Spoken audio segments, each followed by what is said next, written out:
it around wacky and silly minigames, side stories, and battles. And since this is GDQ, we skip all the serious stuff, all the cutscenes, except for one. You see, there's this one cutscene called Rugby Baby. I know nothing about this cutscene. I am told it is the most legendary cutscene in the entire series, and it is wild. And we need $40,000 donated to the Prevent Cancer Foundation to be able to see it. We're currently at almost $17,000, but don't fret. We have about an hour and a half or so into the run, so we still have time to get your donations in and to select the Rugby Baby cutscene as an incentive. So I'm sure that there's thousands of you out there like me who haven't seen it, but for those of you who have, don't spoil it. Instead, donate toward it and bask in watching that interactive crowd experience this alleged greatness for the first time. So I want to see it. I know you want to see it. Twitch chat, I believe in you. All the official Discords out there, the official GDQ Discord, all the community Discords, I see you. I believe in y'all too. Rugby Baby. Scarlett donated $25, says, babies?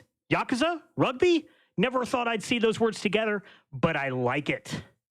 Spark Ethos donated $25, said, I know nothing about Rugby Baby. All I know is I want to see Rugby Baby. And David Pittman donated $200 and said, you had me at Rugby Baby incentive. Well, you want to know where I got had is I'm had with Froob and Yakuza 6, the Song of Life. So I understand that we are ready. So Froob, show us how it's done.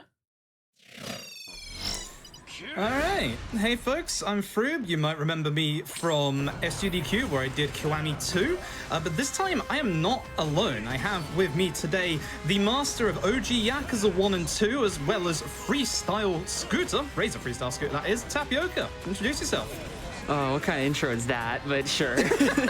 What's up, people? But yeah, this is going to be Yakuza 6. You might be kind of curious what I'm doing right now. We actually have to cache in the map for loading stuff, so I thought that I would show off a little bit by doing the game's optional super boss first in hopefully about a minute. The move that he actually just did is one of the nastiest ones he can pull off. He's already almost dead. He did the throw, which I hate to see. I'm going to cheat a little bit here and just get a little bit of my heat back so I can finish this fight quickly. But yeah, this is the Super Boss Amon. Yeah, and this is how you do it in literally less than a minute. So that's the kind of thing you can expect. You might be wondering what Kiryu's wearing at the minute. There's an explanation for that. We'll get into that. But that's the kind of more wacky side of the Yakuza series that you don't see. And we do this to actually cache in the map to help with loading times. That wasn't just me showing off, even though that was me showing off. Usually I do the Amon fight as an incentive anytime that I get a Yakuza game into a GDQ, with some exceptions, because K2's was a lot longer and a lot more convoluted. In this case, there's a much better incentive, and that's Rugby Baby. So I've kept us going long enough. Without any further ado, we are going to start the run in a second. I have to make a new save because this game is the first Yakuza game with autosaves, funnily enough. And we are going to get started in 3, 2, 1, go. I always love starting on Amon. This is, in my opinion, the easiest Amon. But this here, however, is Yakuza 6. It is the 7th mainline game because 0 obviously comes first. And this game actually, at the very start of the game here, when we're going to go through our tutorial, this is in technically the future. We are in a place called Onomichi, Hiroshima, and we'll get into that in a bit. This is Hiroshima Thug. You will be seeing a lot of this lad. He's a good lad. But this is going to be our tutorial. Usually in a Yakuza game, you have your usual tutorials. I know the kind of combo that I want to start off with. By doing that, he's going to attack so I can get my guard. We now have to dodge an attack, and fun fact, if Nagamo here actually dodges, it will count for us. But if he gets up, he should. Once I punch. There we go. Good lad. Then we just have to do the usual lock-on. Now, I'm trying to push him and bring him specifically over this way because of these bikes that you can see here. That's actually a good dodge because that means he won't store it up for this, but he might store it up for the next one. There is good. Next up is the heat attack. So you can see those orbs in the top left, the blue ones. When you fill one of those up, you get to do a move like this, which looks really cool. Now we have to make sure we delay intentionally the last hit or the last tutorial here, otherwise it doesn't count. I'm just going to use this scooter. It didn't fully connect with Nagamo, and I dropped it, but instead we'll just use this plastic bottle that was on the ground. And the sign. Please. And anything else we can grab, and that's Nagamo 1. So it's kind of a bit of an awkward corner because you can grab a lot of things that are in that corner. The scooter, if you hit it perfectly, literally takes off like half of Nagamo's HP, even if it's heat phase. We'll talk about heat phases and the stuff later on. Massive bit of plot dump. We're now going to go backwards in time about 4 years, which is going to be after literally the end events of Yakuza 5. We won't talk about that because for those who are waiting for Yakuza 3, 4, and 5, it is actually coming on Game Pass and PC this month, so look forward to that. But essentially, after the events of Yakuza 5, and just briefly look on the right-hand side of your screen, I'm afraid that is the one and only shot of Majima and Saejima and Daigo that you'll be seeing in the entire game. Unfortunately, obviously, with the Dragon Engine, we skip most cutscenes, and that's the only time you're going to be seeing good old Majima, I'm afraid. So, it's after the events of the end of Yakuza 5, a game that Tapioca knows very well, and essentially, someone needs to take the fall for what happened, and it's going to be Kiryu. Kiryu's going to go to jail for almost 4 years, and during the time that he's in jail, we're going to go back to the orphanage that was introduced in Yakuza 3. Haruka is reading a whole bunch of tabloids that are saying that Haruka and Kiryu here, Kei-san is running this mysterious, like, orphanage. He used to be a Yakuza. We're raising Yakuza kids. So, essentially, Kiryu is going to get out of prison, and we're going to talk to the kids, and we're going to find out that Haruka is actually missing. So we get a nice little bit of reintroduction to all the kids from the previous Yakuza games. Everyone's still doing well. Taichi over here on the steps is still in the house. And once we're done with that, we're going to use the phone to try and call an old friend of ours, Akiyama, another fan favorite introduced in Yakuza 4. Now, Akiyama is supposed to be the one who was looking after Haruka in Tokyo, and we believe that Haruka is in Kamurocho. But, funnily enough, we can't reach Akiyama either. So Kiryu is going to make the decision once again. It's time to go back to Kamurocho. So, I said it during the K2 run, but Yakuza 6 is actually the first Yakuza game that introduced vending machines to the series, and these vending machines have a couple of drinks that have a different set of properties to them. We'll be getting we actually getting 3 of them, mainly in this run. But the drinks do work a little differently in 6 to K2. Tap, if you'd like to explain that whilst I fail to run up these stairs again. Oh yeah, sure, whatever. The drinks in this game, like, you see he picked one up and now he's just running with it and you have to drink it. You can only hold one drink at a time, and if you go into a cutscene before you finish drinking it, it'll actually just delete the drink out of your hand, which is kind of stupid. K2 lets you just have 10 of them in your inventory and you can, like, use them whenever you want, which is a lot better. But this game's pretty obnoxious and rigid with it. Yeah, unfortunately. But the drinks that we will be getting are actually a little different to the drinks that we get in K2. In K2, for example, you saw Muscle Soda and you saw Poseidon Power. In this game, you saw that we just got a Green Dakara. The Green Dakara is because it is a better stamina drink than Poseidon Power in this game. And we won't be getting Muscle Soda. Even though Muscle Soda is in this game, it's not as good for other reasons. Now, I want to make a very brief shout out real quick. I want to shout out to all the restreams going on, but I want to shout out one restream in particular. I want to shout out the Japanese restream back during my SGDQ run, because the Japanese restream made a couple of really amazing jokes about Kiryu's soda addiction and the amount of muscle soda that we actually chugged. Well, if you think that was bad, just you wait. And there's going to be a fair bit of product placement in this run, I'm afraid. But here comes another tutorial. The nice thing about this tutorial is we don't have to listen to it. So we're just going to grab this oversized cone and just hit these guys. Simple as that. Sometimes they can walk out of the way, which is really frustrating, and then it tells you how to level up. Now, you see there very briefly our stats. Remember that, because we're going to come back to that in about 30 minutes' time. All of our stats start at a base 100. That's the important part, because it's not going to stay there.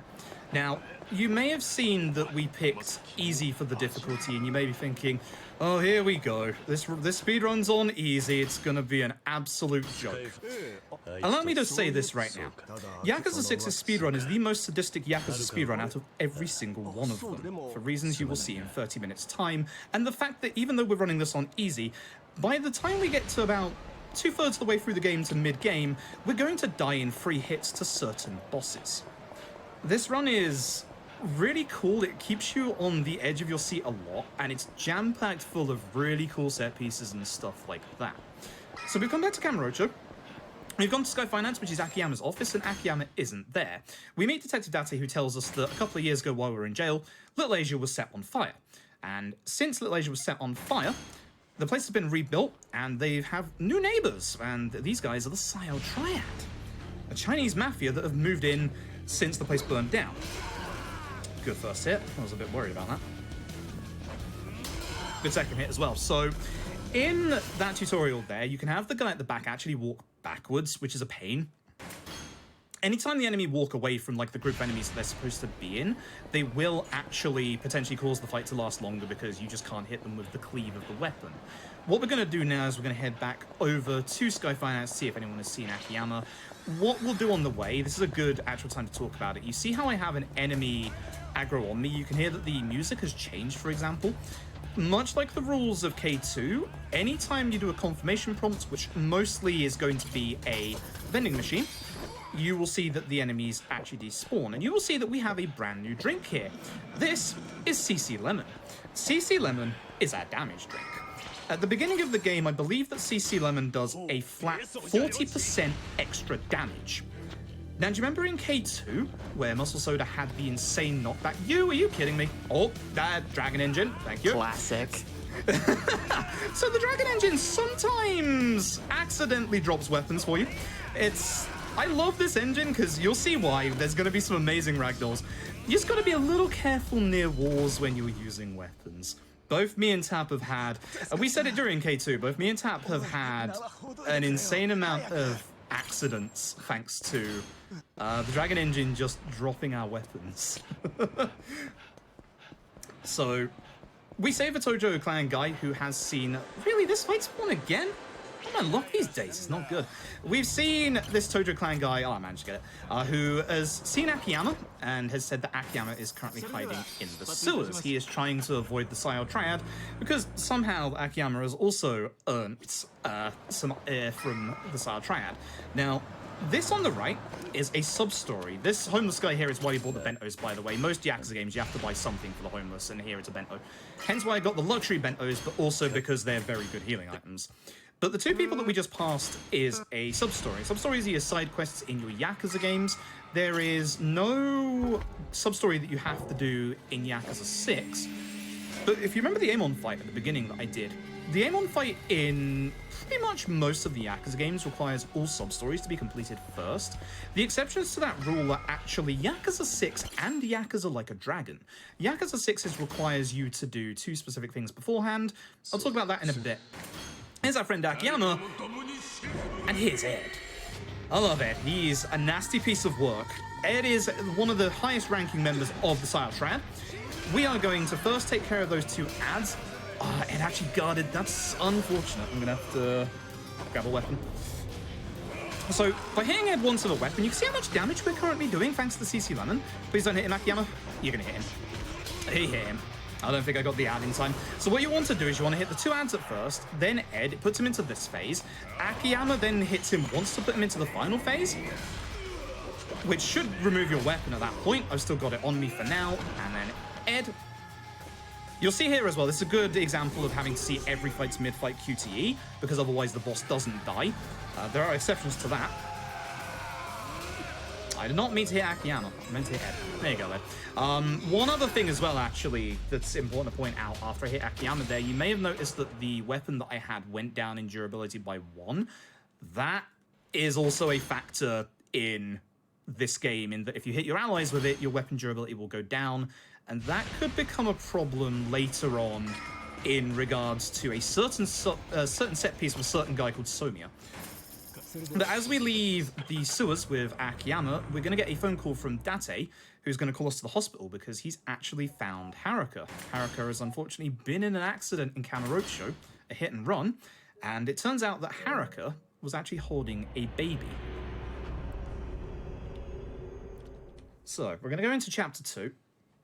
We're going to go into chapter 2, we're going to go to the scene of the crime, and then this is going to be one of the only cutscenes where, as Tap said earlier, we can actually take a drink through the cutscene.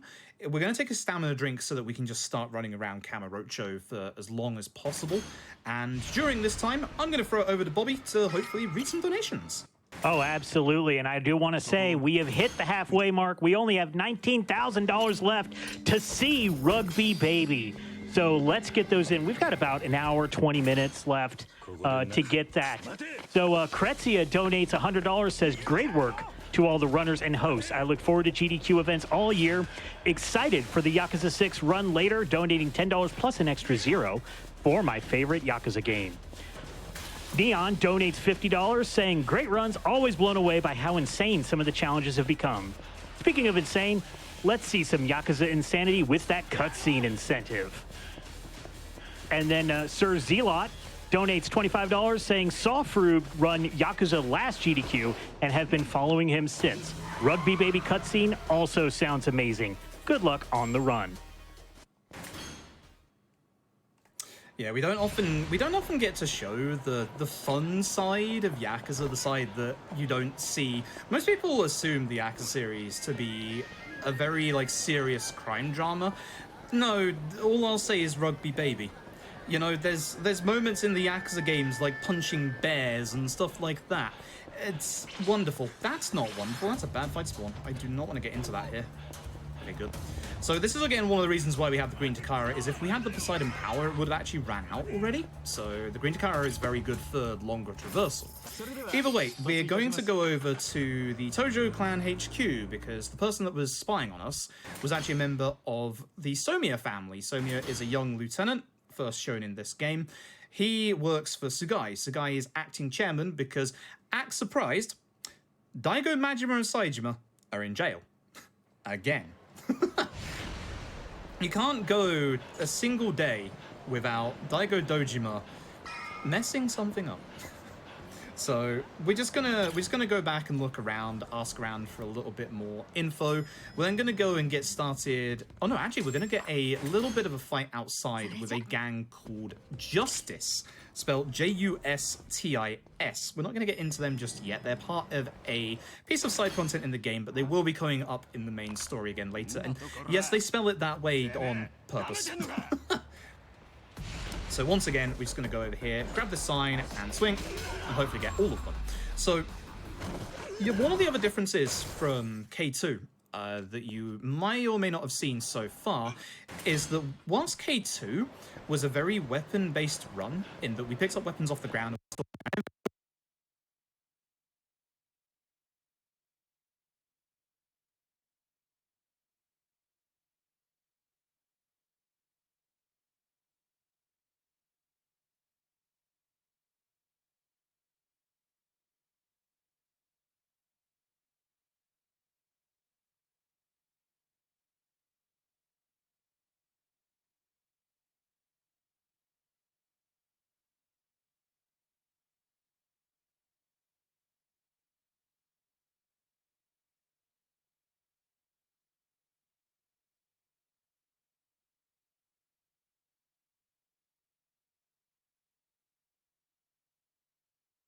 Oh my god, Twitch, please.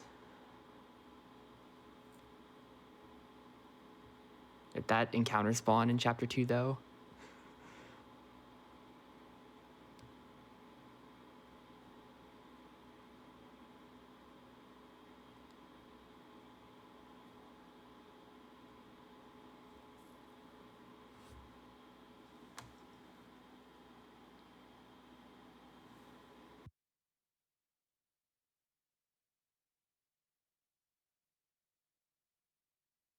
I'm muted on my side, so like my mouth mute come through on OBS.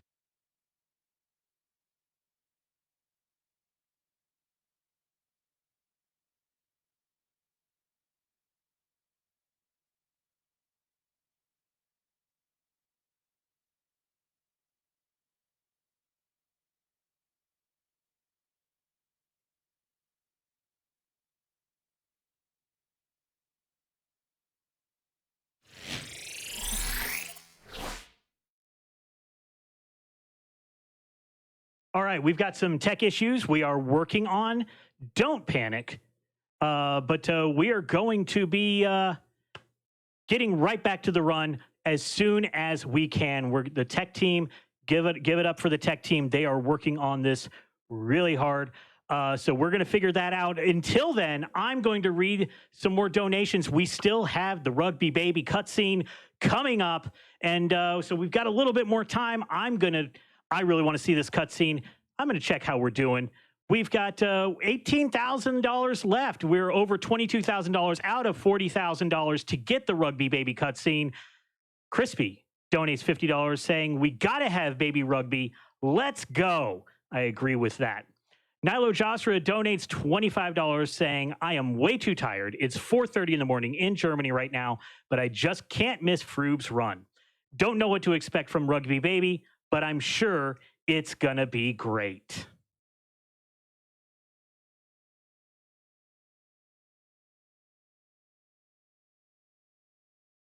Moben donates $25 saying, Rugby Baby is the most important moment in Yakuza history. I have not seen this cutscene. I really want to see this cutscene.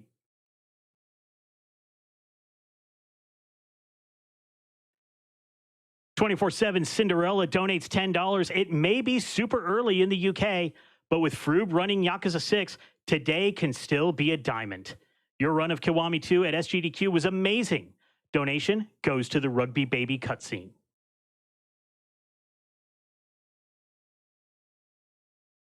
Mosquito Boy donates $5 saying, I couldn't choose a game better than Yakuza to donate during.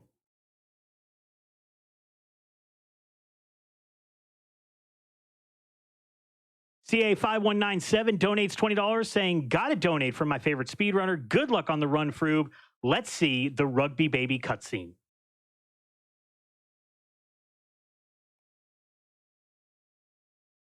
And just to remind everybody, we are still working on it. The tech team can absolutely feel all the love that you're giving in chat while they get this. We are going to be getting back to Yakuza 6 as soon as we can. I promise you, because we still got to get the Rugby Baby cutscene. That's what I'm excited about. And the rest of the game. The rest of the run's great too. We've eclipsed $23,000 out of $40,000 on the Rugby Baby cutscene. And when you do donate for the cutscene, go down and actually select the incentive. You can select the incentive and say, I want to donate to the Rugby Baby cutscene. It's in a little drop down.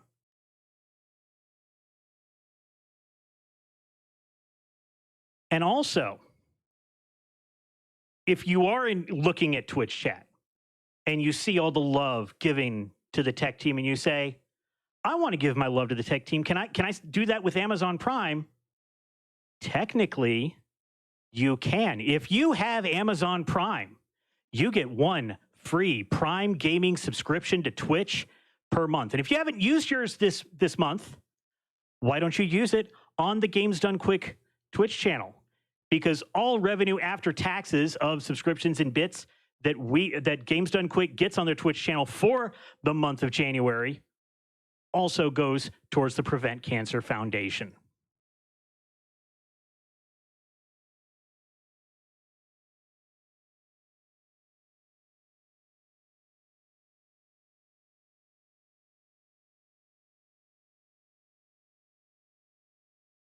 Zub donates $20 saying, I choose to believe it was intended for you to be able to bully the tutorial enemy into doing the tutorial for you.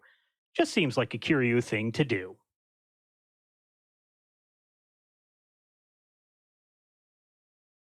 Redrel donates $25 saying, hey there, GDQ. Been a fan of the Yakuza series since Zero launched in the US and have devoured every game in the series I can get my hands on since. Putting my donation toward the Rugby Baby incentive just to make sure that moment gets viewed by as many eyes as possible. And speaking of that, let's get back to Yakuza 6, the Song of Life with Froob. Show us how it's done again. Okay, hey folks, we're back. You'll see we have a CC Lemon this time. But let's get going again in 3, 2, 1. go. So I'd actually just like to really thank GDQ staff actually, because they had to put up like free this run with a lot of crap from me, because I'm actually doing this run on PS5. I only got my PS5 in couple of days ago, or not a couple of days ago, like 2 weeks ago, and especially shout outs to Mike, who has had to deal with me constantly going, well, cut 20 minutes off my time, we should probably lower the estimate, my name changed on Twitch. So I really want to give a massive shout out to GDQ staff for working through the entire marathon, keeping it up at the giant quality that it's always been. But this is Akiyama, so essentially someone from Child Protection Services came here and was coming to take Haruto away. Unfortunately, Kiryu, being from an orphanage himself, doesn't want that to happen. And unfortunately for Akiyama, the only person here who can actually stop Kiryu is Akiyama.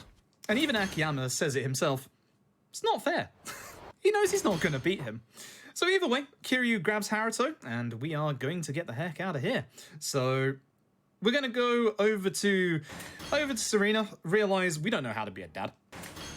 But Date's going to pull up Haruka's phone and realize that Haruka took a picture a couple of months ago from a place called Onamichi over in Hiroshima. So that is where we're going now.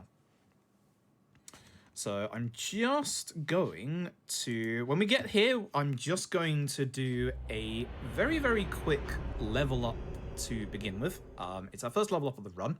So, well, technically second if you count the first tutorial, which I don't because you only get the one thing. But it's our first proper level up of the run. We're going to go into our stats. We're going to do 4 attack, 1 combo speed, which I have my own theory that we don't need to get that, but I'm not going to change up the methods that I use in a live marathon. I do some crazy stuff, but I'm not that crazy. Maybe. So either way, this is a little sleepy town of Onamichi, where compared to Kamurocho, there's literally nothing here. And it makes for a nice, good contrast in the way that the game actually plays. And you'll see, Hiroshima Fog is back. This is round 2 against Nagamo, in the exact same place where we did round 1, but this time it's the day, and this time it's actually earlier than the time we fought him before. So technically, this is the first time you fight Nagamo. This is what we wanted to do the first time around, and then we're going to go get the other bike. Next hit will put him into his second phase.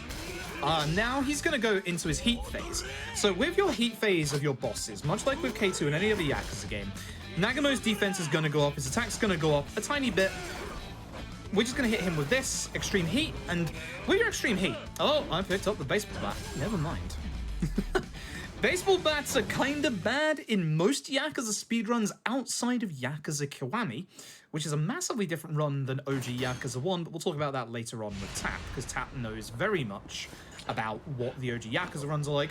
But I'm going to go around and do a little bit of window shopping now, so Tap, if you'd like to explain what I'm doing, I would appreciate that, so that I don't forget to get my upgrades this time.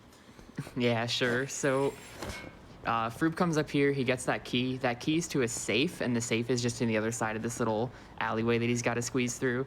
Inside the safe is the Bloody Fundoshi, which is going to drop his attack by 25, but raise his attack by 20, or drop his defense, rather, by 25, but raise his attack by 25. So that's a pretty good piece of equipment right there. He's also going to do a bunch of level ups right now as well, I think, as he's squeezing through here. Yeah, okay. He equips it. I do a bit different level route than Froob, so I don't know exactly what he's going to get, but I'm pretty sure, yeah, dash attack. That's the most important thing you get in this level up. Dash attack basically lets you do this running, flying kick thing. Looks real stupid, but it's really strong, and we're going to be spamming that for pretty much the entire run. Go ahead and get another drink here, too, just for good measure. You'll notice he gets the beer instead of the CC Lemon. And the CC Lemon is like a time-based thing, but the beer gives you 24 hits of boosted attack. And we need to carry this boost for way longer than the CC Lemon would allow, so that's why he gets the beer. Yeah, we found out a long time ago. I figured it out originally with a different part of the game, and then for some reason, for an entire year and a half, I didn't think to use it here where it's actually useful and necessary, because for some reason, I know we have the bag in our hand right now, but when you're running around with Haruto in your arms, even though Kiryu has one arm free, he won't actually get any vending machine drinks. So we have to plan accordingly, considering it's not like K2 and we can't store drinks in our inventory. So that's why the beer here is like massively useful. Also, you can see we're slightly drunk on the left, which does generate extra heat, but that shouldn't be a factor in anything coming up because it should run out beforehand. Now, this is Ino. As far as the plot goes, he is a rival to Nagamo, friend to Kiyomi, much like Nagamo is. Nagamo has a crush on Kiyomi. That's going to come up a couple of times. It might look like I'm pushing my baby into this man. I kind of am. What we are doing here is we're actually sprinting. It might not look like it, but obviously when you're holding a baby, you're not going to run at full speed. But by pushing into Ino's back here, we can push him along a little faster. We can tell how well we're doing via his voice dialogue there. That's pretty bad. I pushed him a little bit to the left, which is unfortunate. But Ino's going to give us this place, which is a small little seaside shack. It's going to be our hideout here. Now, we might have Rugby Baby cutscene. There's a bit here that we effectively call Shake the Baby. So are you doing the thing? I'm doing Shake the Baby. Man. So there's 5 different NPCs here we have to speak to. Haruto is crying.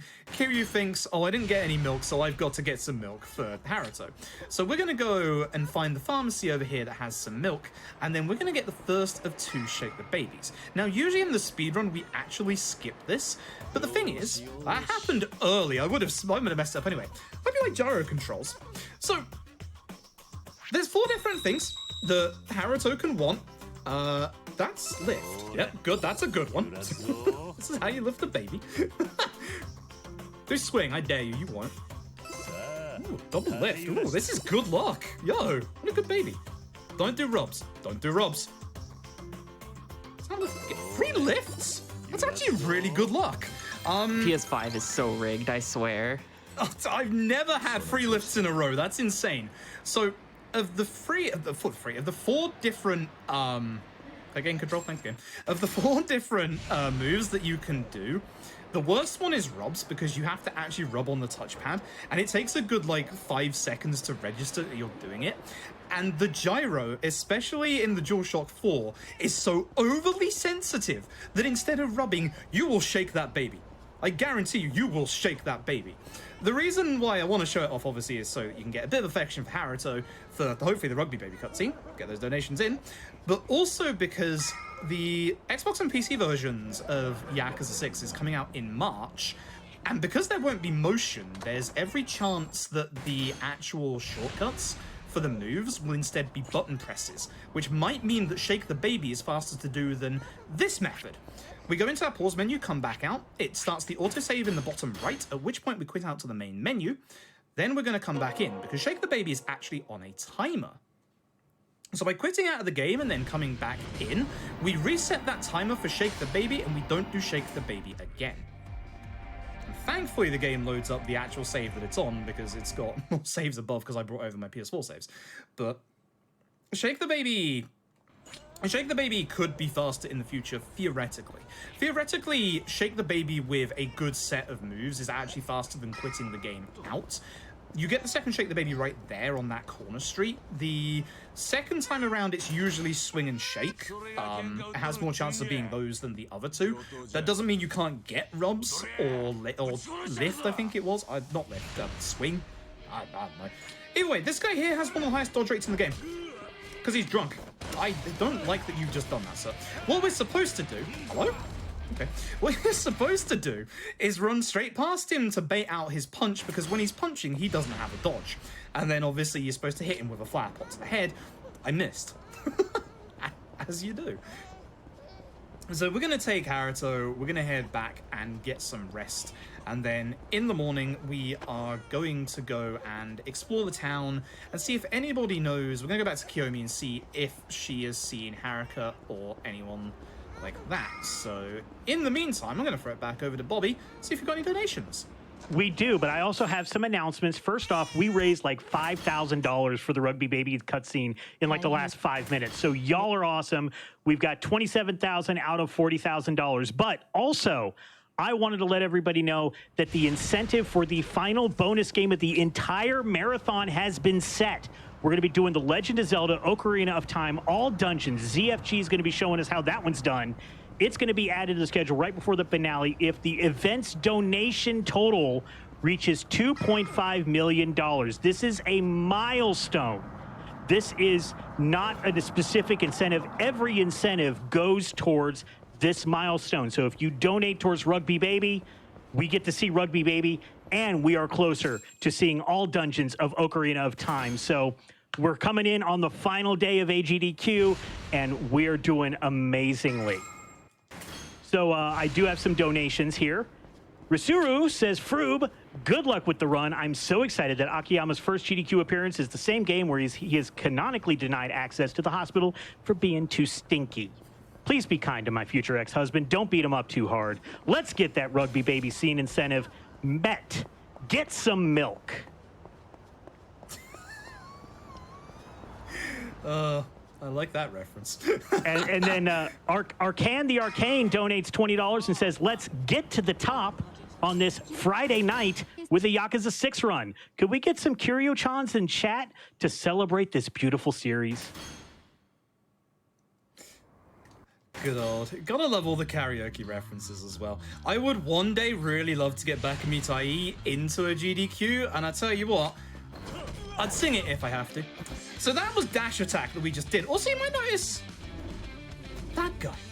If you ever watched the Battle Royale movies, you might recognize him. That is Tatsuya Fujiwara. He is the main character. Don't you throw that at me, Nagamo. Cheeky. He is called Yuta in this game. He's actually also the voice of Rikia in a different Yakuza game, Yakuza 3. That's unfortunate. And Nagamo, ironically enough, his voice was also used as another character in Yakuza 3 called Kanda. Oh boy. But essentially, this movie, you might have noticed with Kiyomi as well. Her actor is a actress from Battle Royale 2. So there's a couple of Battle Royale actors you might recognize as cameos in this game, including a rather large one coming up in a little bit. But that was baseball. Nagamo doesn't like us. To put it bluntly, Nagamo doesn't like us. I am keeping an eye out as well, even though I shouldn't here, for taxis moving along this road. Along this bottom road here, you can see that the traffic is moving forward. Basically, this road has a random chance to spawn different vehicles. Now, one of those vehicles can be a taxi. And as you've probably already seen, taxis are fast travel. So we like to call those the God Taxis. They have been very mean to me lately, spawning out of bounds and basically taunting me as they leave the city. You might recognize that small freeze frame there. Yes, we're back at the very start of the game when we punched Nagamo. That is Masazoe. Masazoe is a member of the Yomei Alliance. They are the I'm getting this early actually. The big hierarchy of Yakuza in this part of Japan that the Hirose family, which is what Nagamo is a part of, the Yomei Alliance are a bigger part, and then obviously the Hirose family answer to them. But what we're going to do here is we're going to get our final piece of equipment, and I want you to watch the right-hand side of the screen real quick when I go and equip this, because this is where the run's sadistic side comes up. And as I said, look at the floor. There's a grenade. The map loads in the weapons ahead of time, so there's just a grenade sat here in somebody's garden. Or somebody's garage, really. I don't actually need to get that because I got my thing. So, watch the right-hand side of the screen. Did you see it?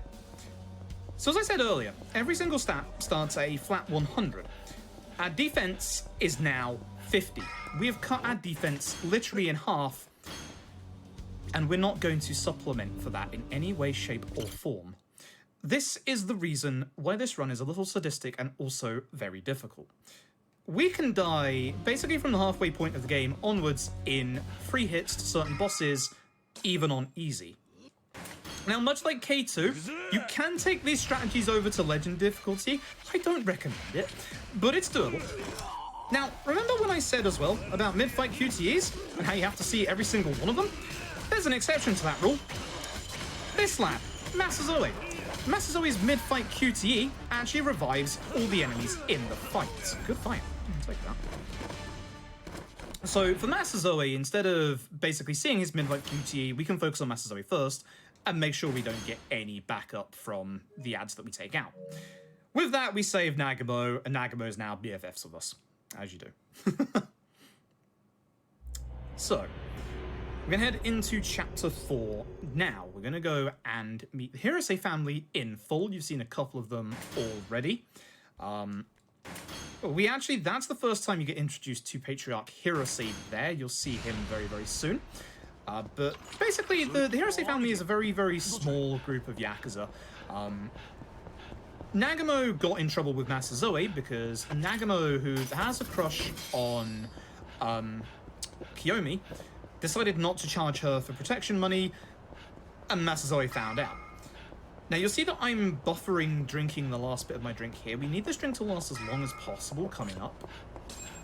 So we're going to go over to Morino, and there's going to be a bunch of drunk civilians beating everybody up. Definitely civilians and not Yakuza in disguise. So in here we're going to grab the stall, because the stall is a much better weapon than the bar stools on the right-hand side. There's the damage of your dash kick. You can see it there. The dash kick just does an insane amount of damage. It's the other reason why I was using it against Amon earlier. So with that, and after saving everybody else, we gain a little bit of their respect, and we're going to go back and grab Haruto from Kiyomi, and then we're going to go back home and sleep for the night. So these are the points where I'm going to basically be looking on my mini-map and just keeping an eye out for any of those taxis driving by. I remember my PB the other day, a taxi drove by at this exact spot, and it was very bittersweet. It hurt a lot.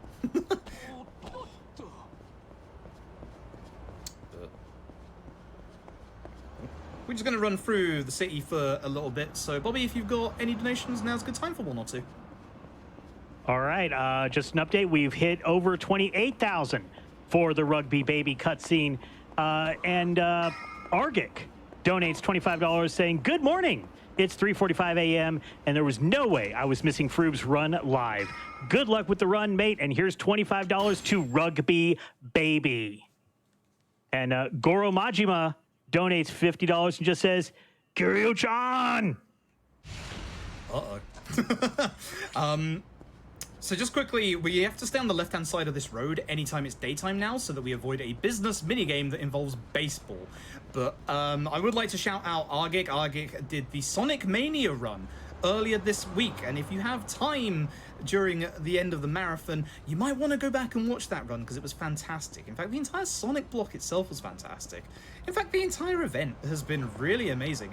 It's actually one thing that I was worried about was coming into this run with the sheer amount of amazing runs and runners that have happened this week. Like, even from the very first day up until today, and it's an actual genuine honor to essentially be opening up for the last day. So go back, watch all the runs, they're amazing. We're going to come here, we're going to show everybody the picture of Haruka, to which point everybody's going to go, "Ha, never heard of her before," in a kind of obvious, they know. They very much know. And then we get introduced to Patriarch Hirose, who is played by a certain Beat Takeshi. Don't you worry, you will see Beat Takeshi going further in the game. So we're in a bit where it's not going to look like it at first, but we're actually being shepherded in a very specific direction. All the enemy spawns in this part are actually set spawns, but the quickest way to go is still the way that the game wants us to go. If we were to go and fight that enemy spawn that was directly ahead of us, for example, there would still be a blockage on the street ahead of us, meaning that we can't go further. So with that, we're just going to run along here. And this is the reason why we wanted the attack buff to last, is because we've got a fight coming up in this set piece that just goes a little bit faster if we have the attack buff on us. And then after that, we're going to have a boss fight, but unfortunately the CC limit isn't going to last long enough for us to get there. It's just about this fight if we can get to it, which we easily can, thankfully. And hopefully the guy at the back plays nice, because he usually doesn't. All right, Honda. All right, Honda. Let's see if we're doing this again. Honda decides to walk away sometimes. There's not much you can do about it. So there's a whole bunch of, despite the fact that you're not going to get to see Majima or Saejima or Daigo, etc., there are a couple of older friends and family that you will see in the sub-stories in this game. For example, on the left here is a tofu shop owned by a certain Pocket Circuit Fighter. You might recognize the name. So, and you can also see that lovely sledgehammer that's just hanging out there because of the way the game just puts in all of the different weapons before we get into any fights. We're going to go to Yunnan Shrine with Kiyomi, and we're basically going to hand over Haruto to Kiyomi, and we're going to go and apologize to the rest of the Hirose family for basically starting up a fight against Master Zoe and just getting them into trouble. This is a sub-story here. We don't have to do it, but it is a sub-story about two people who roll down a hill and they swap bodies. One of the things about Yakuza 6, actually, is that everything is fully voiced.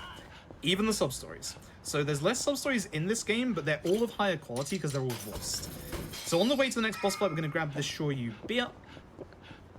It is the closest and easiest attack drink to get, and then we're going to go into Morino. Now, keep an eagle eye on what Matsunaga here is going to be building on the table. That is a boat of the Yamato. The Yamato is... He likes building architecture, he likes, like, wartime boats. The Yamato is gonna come up again later. Now, you can see that Yuta's down to 1 HP. In this fight, Takashira has more defense, so you want to make sure you hit Takashira at least. There's an angle that you can hit to get the both of them with one hit here. It's a little hard to do. That is surprisingly hard to hit. Like, that is genuinely hard to hit. So hitting that is actually pretty good. So Matsunaga has realized that the customers who were here the night before were not civilians. They were actually Yakuza in disguise. That's a fight spawn, isn't it? Yes, it is. Okay. Despawn this real quick. Lovely. Got ourselves a CC Lemon and stop. We've got friends. And the trigger for them is literally right here. So there we are. It's round 2 for Master Zoe. There's only 3 bosses in this game that you only fight once. Every other boss you fight multiple times, and the same rules for Master Zoe 2 apply for Master Zoe 1 apply for Master Zoe 2. So we want to take care of him before we take care of everybody. I have enough left over that I can actually... Whoa, hello. Basically just take care of them, and then take care of Master Zoe. Get a kick, and then... The dash attack as well, as you can see, has like a massive range to it, which is great. There we go. Ragdolls. The Dragon Engine has some wonderful ragdolls. The man in red there is Koshimizu. We will get into him in a little bit, but we're going to go back up and rest for tonight. So, Bobby, if you've got 1 or 2 donations, now would also be a good time. All right, well, we are almost at $30,000 out of $40,000 for Rugby Baby. Goro-chan donates $50 and says, can't stop dancing all night long. Jumping up, shake it up, move your body. Don't stop the music all night long. Keep it on. It's Friday night. Good luck to Froob with his Yakuza 6 run. That is also how all my karaokes go, which is why my friends never invite me to karaoke. Just wanted to point that out. Dorian donates $20 saying, Yakuza hype? I love that Yakuza is being run at GDQ with Froob again. This is epic. Money goes to Rugby Baby. We need this cutscene. It's perhaps the greatest cutscene in video game history. It is pretty stunning. It is actually worthwhile. You are going to want to see this, trust me. So, this is actually the first point where we found the use for the Shoyu beer, because we're about to go through a mini-game, which I know that both me and Tap absolutely love this mini-game in K2 speedrun, don't we? Honestly, I'll take it in 6. It's not so bad in context. No, thankfully not. So, Justice have turned up again spelled J-U-S-T-I-S, and if you remember SGDQ, you will remember that we did some little mini-game that calls itself Clan Creator, and you might remember at the time I mentioned that K2 wasn't the first place that Clan Creator showed up. It was actually 6. So, the Clan Creator in 6 in speedrun terms, goes a lot faster than the clan creator in K2, and it's a lot less random. When we got the 49 at GDQ for the first time in K2, we have had no end of problems with clan creator in the actual run in regards to elements of randomness and things that we can't control. I've seen things happen to me and Tap that we just can't explain why it happens, and also the fact that, like, it just doesn't play nice. So what I'm going to do is I'm going to intentionally use the first guy to start building up some points, and the second guy I intentionally want to drag this guy away. So Clan Creator in 6 acts more as a attack the base kind of thing, rather than a tower defense like it did in K2. And we're going to bring out Joe. Joe is the only person who has an actual attack. So we're going to make sure that Joe is coming towards the boss. You can see the cone of his attack there. And we're going to use the attack, which is going to, as you can see, absolutely destroy the boss. And then we're just bringing in a whole bunch of normal enemies here to help clear things up. Who's alive? How? It's not often that he survives. Usually you want somewhere around a 425 for that, so 420 is not great. Also not as catchy as Magma Construction.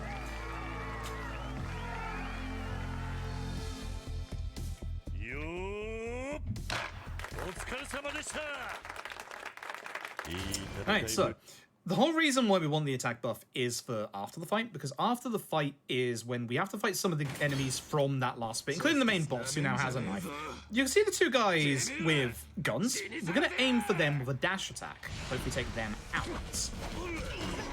One of them went down, which should be fine. And then just hit him. Nice. Alright, so thankfully, that's the only thing that you have to do in regards for Clan Creator during the actual main storyline. Again, you can't skip it like you can most other minigames in the Yakuza series. Again, I'm asking for unskippable karaoke, please, one day. But you'll also notice there, you may have recognized some of those silhouettes. Those are actually some wrestlers from the NJPW, so if you're into your wrestling, give this a go, because you actually get to fight them. It's really cool. They have their theme songs and their movesets. And now I'm going to do my next big level up. So, Taff, you could explain what I'm about to grab so that I, again, don't forget anything. I already am. Yeah. So the most important things that he gets during this giant level up are the boost vending machine drinks, probably. Basically, for every boost vending machine drink level that he buys, he's going to get an extra 20 seconds of activity out of the CC Lemon. I think there's like 5 of them, so at the end of this, you're going to get, what, like a bit over a minute and a half of extra CC Lemon time out of that. Yes. He also gets like collateral damage, quick recovery, charge attack, just a bunch of different little random things that are going to come in handy during the next set piece. Yeah, collateral is basically... Collateral's pretty good from the first part. This sub-story is also based on The Girl Who Let Through Time, by the way. It's a really nice one.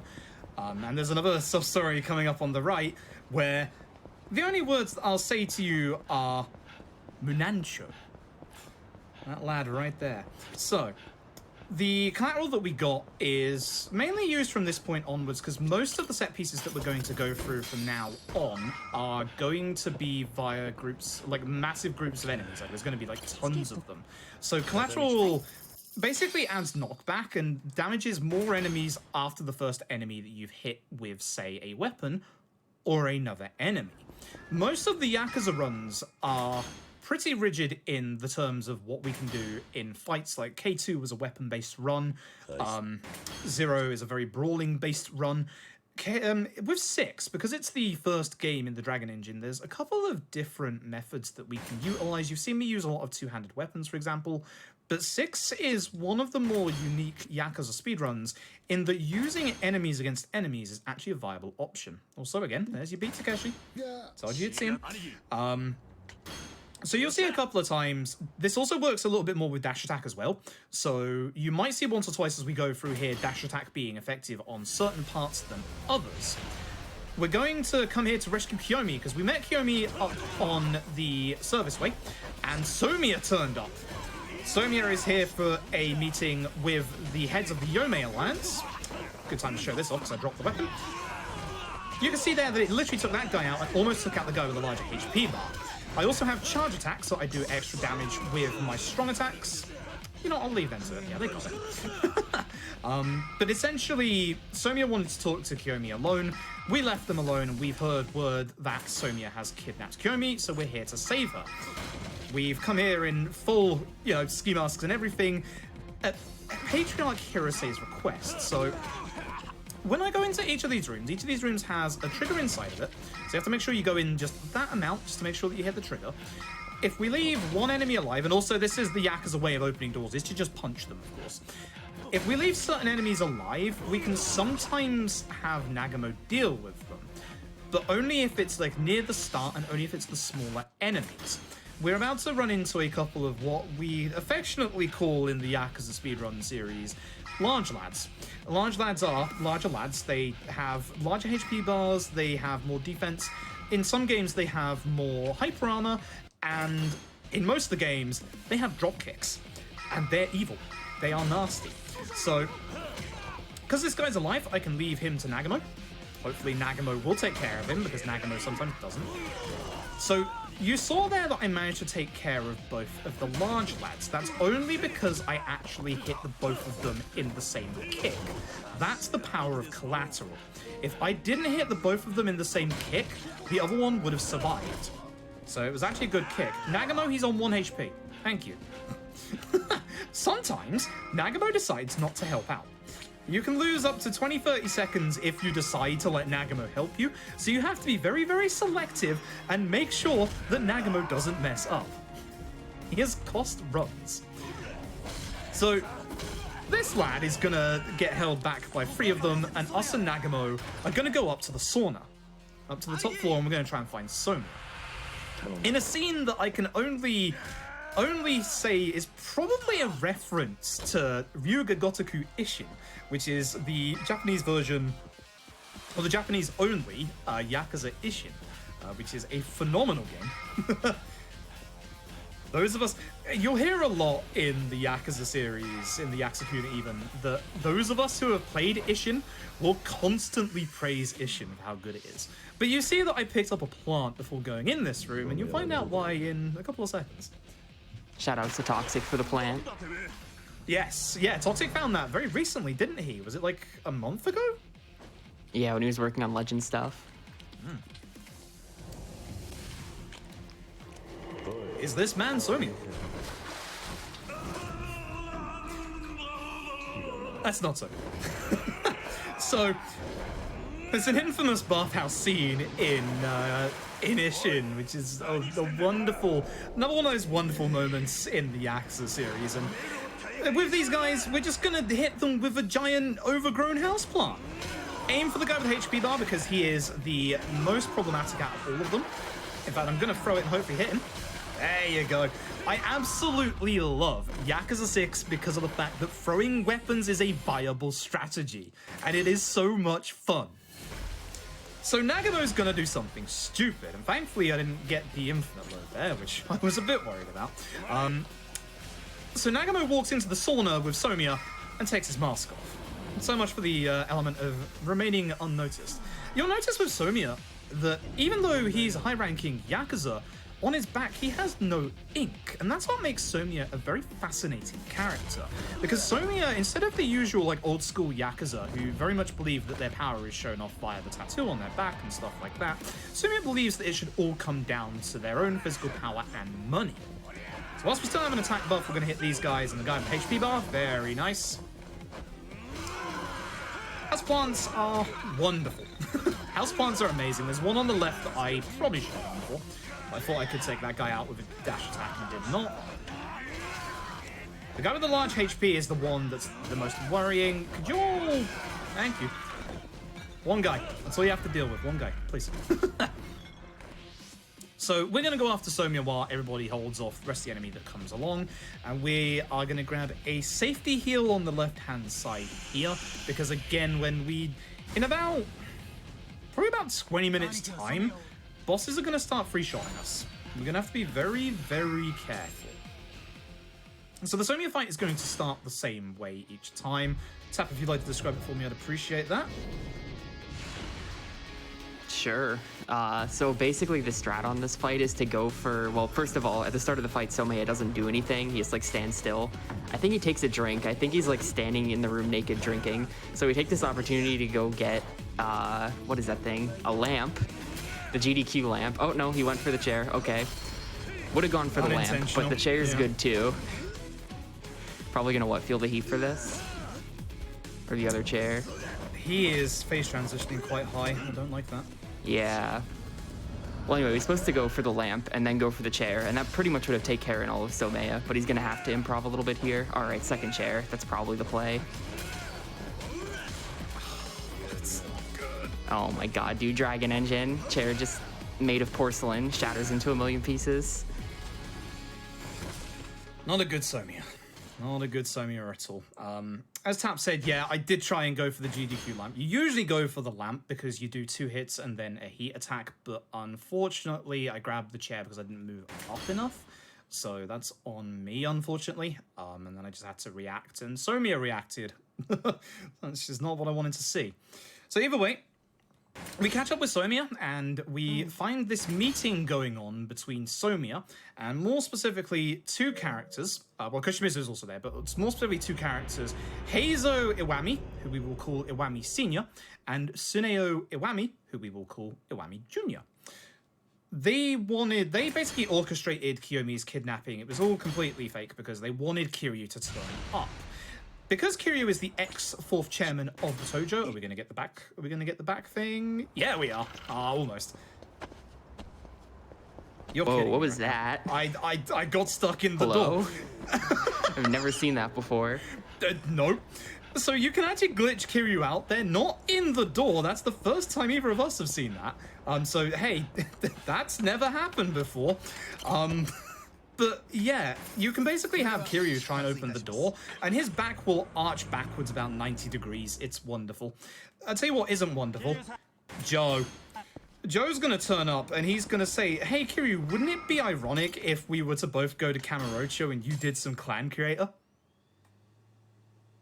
Well, now we're in Kamurocho. Thanks, Joe.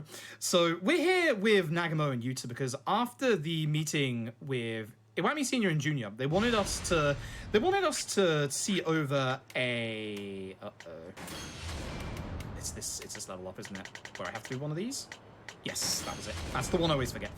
We were in this meeting with both of the Iwamis where they wanted us to oversee a alliance between the Yome and the Tojo, between Koshimizu and Somaya. That should be despawned. That definitely should be despawned.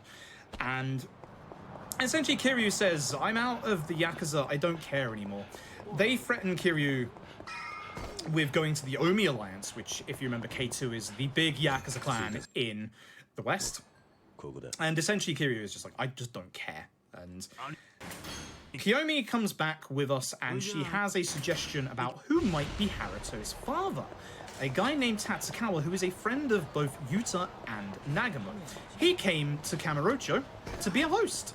And if ever we need any information on hosts in Kamurocho, we gotta go see our old friends over at Stardust, Yuya and Kazuki. Unfortunately, we're going to find that Yuya and Kazuki are no longer the owners of Stardust. Instead, they have been taken over by a group of Koreans who, stop me if you've heard this one before, are called the Jingwon Mafia. Yes, the same Jingwon Mafia from Yakuza 2. And this lovely lad right here, I love this lad so much, is Jungi Han, the leader of the Jingwon Mafia.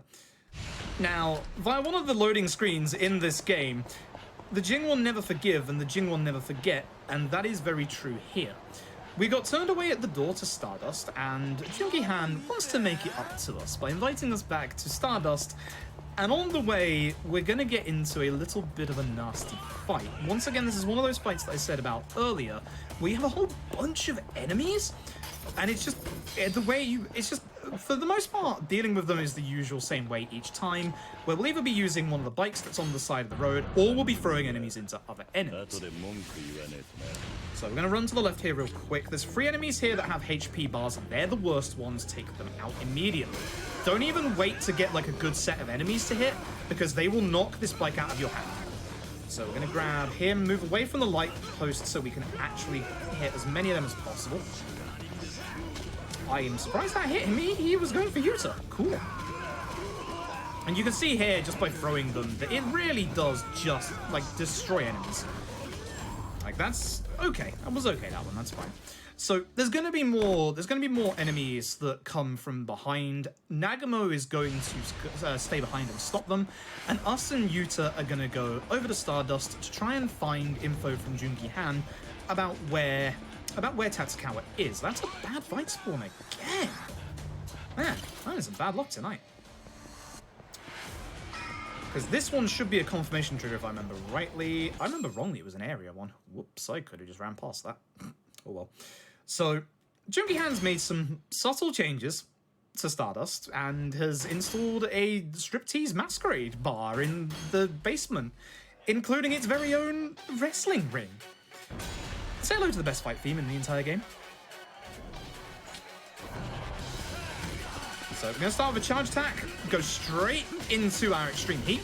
Hopefully get the good one. We did not. That's fine, because I should have enough to go straight into another one in phase 2 here. I actually really love this fight because there's no weapons in this fight. This is one of the only fights in the game where it's all just fist to fist. Like, there's no interference from the outside, no allies, no weapons or anything like that. You just have to fight Jungi Han. Unfortunately for Jungi Han, we are currently drinking a lot of CC Lemon. Right now with CC Lemon on its 3rd upgrade, I might be wrong on this, but I'm fairly certain that every upgrade of a vending machine gives you an extra 10% extra attack on top of the base 40% that it gives you. So we should currently be sitting at something like 70% extra attack or something like that. We're essentially doing a crazy bit of extra damage whenever we have CC Lemon, which is going to be all the time. This is another little sub-story here featuring, once again, our old friends, the Snake Flower Triad, who we last saw in good old Yakuza 1. But thanks to defeating Jungi Han is going to tell us where Tatsukawa is. He's not too happy about that. And we're going to go and find Tatsukawa's apartment. And unfortunately, we're going to find that Tatsukawa is dead. So whilst we go through a couple of transitions to load screens and chapter selects, Bobby, if you've got any donations, I'd love to hear them. Absolutely. So we have about 30 minutes left until Rugby Baby, and we have $9,000 left. So come on, y'all. Let's get like a train, $5 train, $10 train, whatever kind of train we can choo-choo through. That would be amazing. You have about 30 minutes left, and I know we can do it. Shu Nakayama donates $100, says Sky Finance donates a $100 towards seeing the Rugby Baby cutscene, and we encourage everyone to do the same. It's worth it. And we have a $75 donation from the better former Sega John, who says, I can't not donate to Froob's Yakuza run. From one GDQ to another, super thrilled to see you continue to expertly represent the Yakuza speedrun community. Keep up the good work donating to Rugby Baby 1000. Oh, fantastic. Go on, go one more. You got time. All right. Miko Leith donates $50 and says, Kiryu would simply punch the frame so that they are no longer a factor. True. In fact, you know what? Go for some more, because here's Joe taking us away from our objective to go do some clan creator, which we're not going to do. So, Bobby, keep going. Let's go. All right. Mesnomer donates $50, said, as soon as I heard Froob's voice from the other room, I knew what I was doing for the next 2 hours. Let's get this, folks. Rugby Baby one more time. And we have $35 from Robin Allen that says, thanks for providing some great and safe entertainment on yet another Pandemic Friday. Learning a lot about a series I've been putting off playing for way too long. Thanks, Froob. Let's get that cutscene. And then, okay, go ahead. Actually, yeah, you have time for more. Go on. Okay, well, Scary Carrie donates $5 and says, Rugby Baby? I need to know what that means. I need to know. Yeah, I know we're being very quiet about what Rugby Baby is, but please believe me when I tell you all, Rugby Baby literally is what it means. It literally is what it sounds like. It's Rugby Baby. Those of us, it's quite fun because those of us who know exactly what Rugby Baby is, we're looking forward to it, and we're going forward with smiles on our faces because it shows the weird the wonderful and the wacky side of Yakuza that you just don't get to see in these runs. Like, for example, did you know that in this game, fully playable is the likes of Puyo Puyo and Virtua Fighter 5, and or Virtua Fighter 2 even, and Virtua Fighter 2 has online play. Like, the Yakuza games have an insane amount of mini games, different things that you can actually do in them. They last forever. They're amazing. And all of them come with their own brand new mini games, like Clan Creator. Thanks, Joe. So, one thing I've noticed being on PS5 for this fight, he actually hit his friend. Nice. One thing I've noticed being, I actually haven't seen that before. That's excellent. Oh, that happens to me all the time. Really? I should really go for that more often, actually, on that side, because I used to go for a barrel that was behind them, but I've noticed on PS5, and I don't know, obviously, you know, I don't think you ever did the game on base PS4, did you? Nah. Yeah, on base PS4, you used to be able to run through that group of enemies, but on PS5, if you try and run through that group of enemies, as you saw when we came into that fight there, the enemy actually start off, like, immediately trying to attack you. So I've had to go back to our old method where we go over to where the weapons that we use for Ed are, but you see it's still as effective. It's really nice to see the enemies actually hit each other. So we're trying to meet up with Akiyama.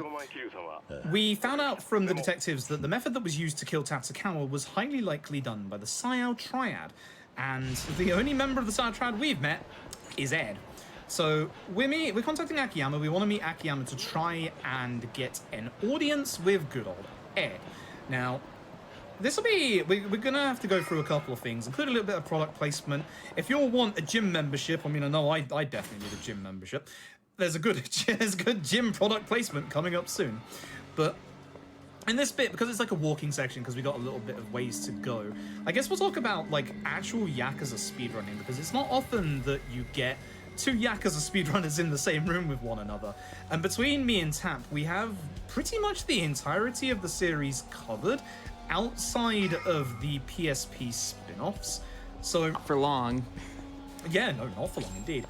And basically, like, the Yakuza speedruns, they're all massively different. Like, Tap has a lot of knowledge with the older Yakuzas and also the PS3 era Yakuzas, and I have a mismatch of just basically everything else from parts, because apparently I like to get the ring back in K1 rather than do OG2 and its massive RNG-ness. But how would you describe to people what Yakuza speedruns are like from the Yakuza speedruns that you do? Who, me? Yeah. RNG hell. That's it. Yeah, That's I it. expected No that. more. It's that. Yeah. The runs are very RNG reliant. Isn't it? Is it OG2 that you run where you have to reset for a certain enemy spawn that gives you a chance to get a weapon? Yeah, that game's got a 1 in 8 at the beginning. You need a random encounter to show up and then drop a right item so you can start the run. It's incredibly stupid. Yeah, we have a couple of Yakuza runs that are somewhat painful. Both of us don't ever like hearing mention of the word Yakuza 4 speedrun. That is an absolutely wonderful run where 2 hours, 45 minutes into this like 3-hour run, there's a literal 50-50 gamble, and you either salvage the run or you don't salvage the run. That's Yakuza 4's speedrun in a nutshell. Hashtag Team 00. I can't believe I lost that bet. You didn't believe. I never believe, it's always 0. But essentially, like, one of the good things and the strengths about the Yakuza series and its speedrunning is how different every Yakuza game is to speedrun. If you've ever, like, a lot of the time, is that a God Taxi? Wow, you are taunting me lately. Why? So that would be a very good God Taxi if it wasn't already halfway down the street further away than the actual taxi itself. Nice RNG. So a lot of the Yakuza speedruns are very, very different. Like, essentially, like, obviously you saw with K2, as I said, it was a very weapon-based speedrun. This has been more of like an extreme heat speedrun. We've got a little bit of the brawler elements in there, but we also have a little bit of the weapon-based speedrun. With things like Yakuza 3, for example, it's half brawler-based, where we actually have like an infinite combo for half of it. which turns into a wonderful little fetch quest of things where we get 200,000 yen to buy back some dude's tuna, which we use to go illegally gambling to buy 13 illegal guns, and then we just deal with it that way. So no matter what the kind of Yakuza game that you couldn't imagine speedrun, you can speedrun it. Like, we've even got a whole bunch of runners, including myself, who are already speedrunning like a dragon. And despite the fact that it is actually like a turn-based game now, the speedrun for that is actually phenomenal. Despite the fact that it is a turn-based game, it's one of the only Yakuzas that has like 0 downtime in it at all. There's one tiny bit of downtime where we have to unlock a character, but that character is literally the strongest character in the entire game, so it's worth taking those 10 minutes out of that time just to do it. And obviously there's a bit remiss not to talk about good old Yakuza Dead Souls, which a lot of people will go, oh, Dead Souls, with Dead Souls being the third-person zombie shooter, which is actually a really good speedrun, and I will literally take that. It is! I promise you it is! It's interesting in that there are some games that just translate better into speedruns than others. We will go on the right-hand side of Akiyama here to make sure that we actually hit that trigger earlier. Here, we're basically trying to go and find Ed. That's just basically what we're doing. We've got a little bit of like speed tech in here. We can only walk during these segments. But coming up here, we're gonna have this lovely chef who doesn't seem too happy with his job. Very, very angry. So what we're supposed to do is we're supposed to wait. Akiyama's going to give us a signal as to when it's safe to go over, much like in the Yakuza, the Final Fantasy VII bit you saw in the Shinra building in the run before this, or the few runs before this, I should say. We're just going to run into him. And Akiyama's going to run into, into the shelf. I forgot to level up, didn't I? That's actually kind of bad. Oh, right, that's not that. That's next chapter, though. I did want a level up here, because if I level up here specifically... Stop moving away, please.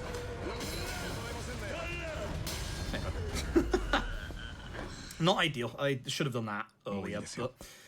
If I did that earlier, we would have been able to take out the chef in one hit. I knew I forgot to do a level up. I've incorporated that level up very, very recently to make sure that we can actually take the chef out in one hit, and to make sure that we can get through the set piece a little bit faster, because... There's a bit at the end where there's a whole bunch of enemies again, and if we can go fast enough, we can keep our attack buff for. He's back again. The chef does not know the meaning of leaving me alone. Start with a charge attack. I'm going to go over here. I was going to hopefully take care of that guy, but we'll grab the sword first and hopefully take care of the chef in a hit. Or not, because he actually got my sword out of my hands. It's not broken, it's just on the floor. I don't know what Akiyama's doing, and I honestly don't know what I'm doing either. Oh, that's actually bad. Why is this fight been going badly for me? It's classic chef action. Akiyama not help. You know what? Akiyama, deal with him. I'm gonna go break the shelf real quick to get out of this room faster. Oh my god. This is actually unbelievable. Thank you. This fight Finally. is not supposed to be a problem at all. You're supposed to just either charge kick him and then stab him with the sword. But Akiyama kicked him away. He knocked the sword out of my hand. Then he broke one of the swords while it was on the floor, and then he broke the sword that was in my hand. So this is the other aspect of Yakuza runs, in that, like, every time we go into a fight, especially like in the action games, every time we go into a fight, we have like a set method of how we want to deal with that fight.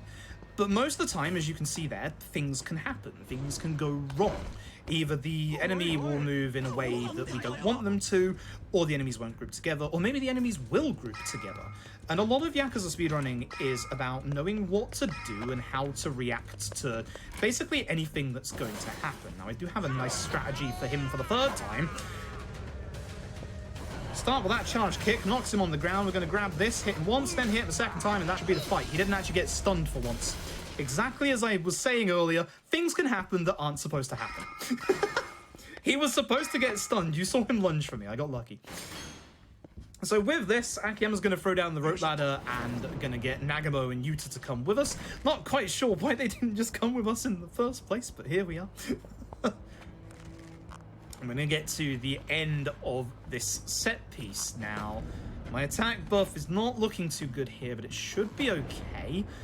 I started doing things here a little bit differently as of the last few days. We're going to have a massive group of enemies before we meet Ed. So, again, because Marathon, grabbing this for safety, because again, look at our HP.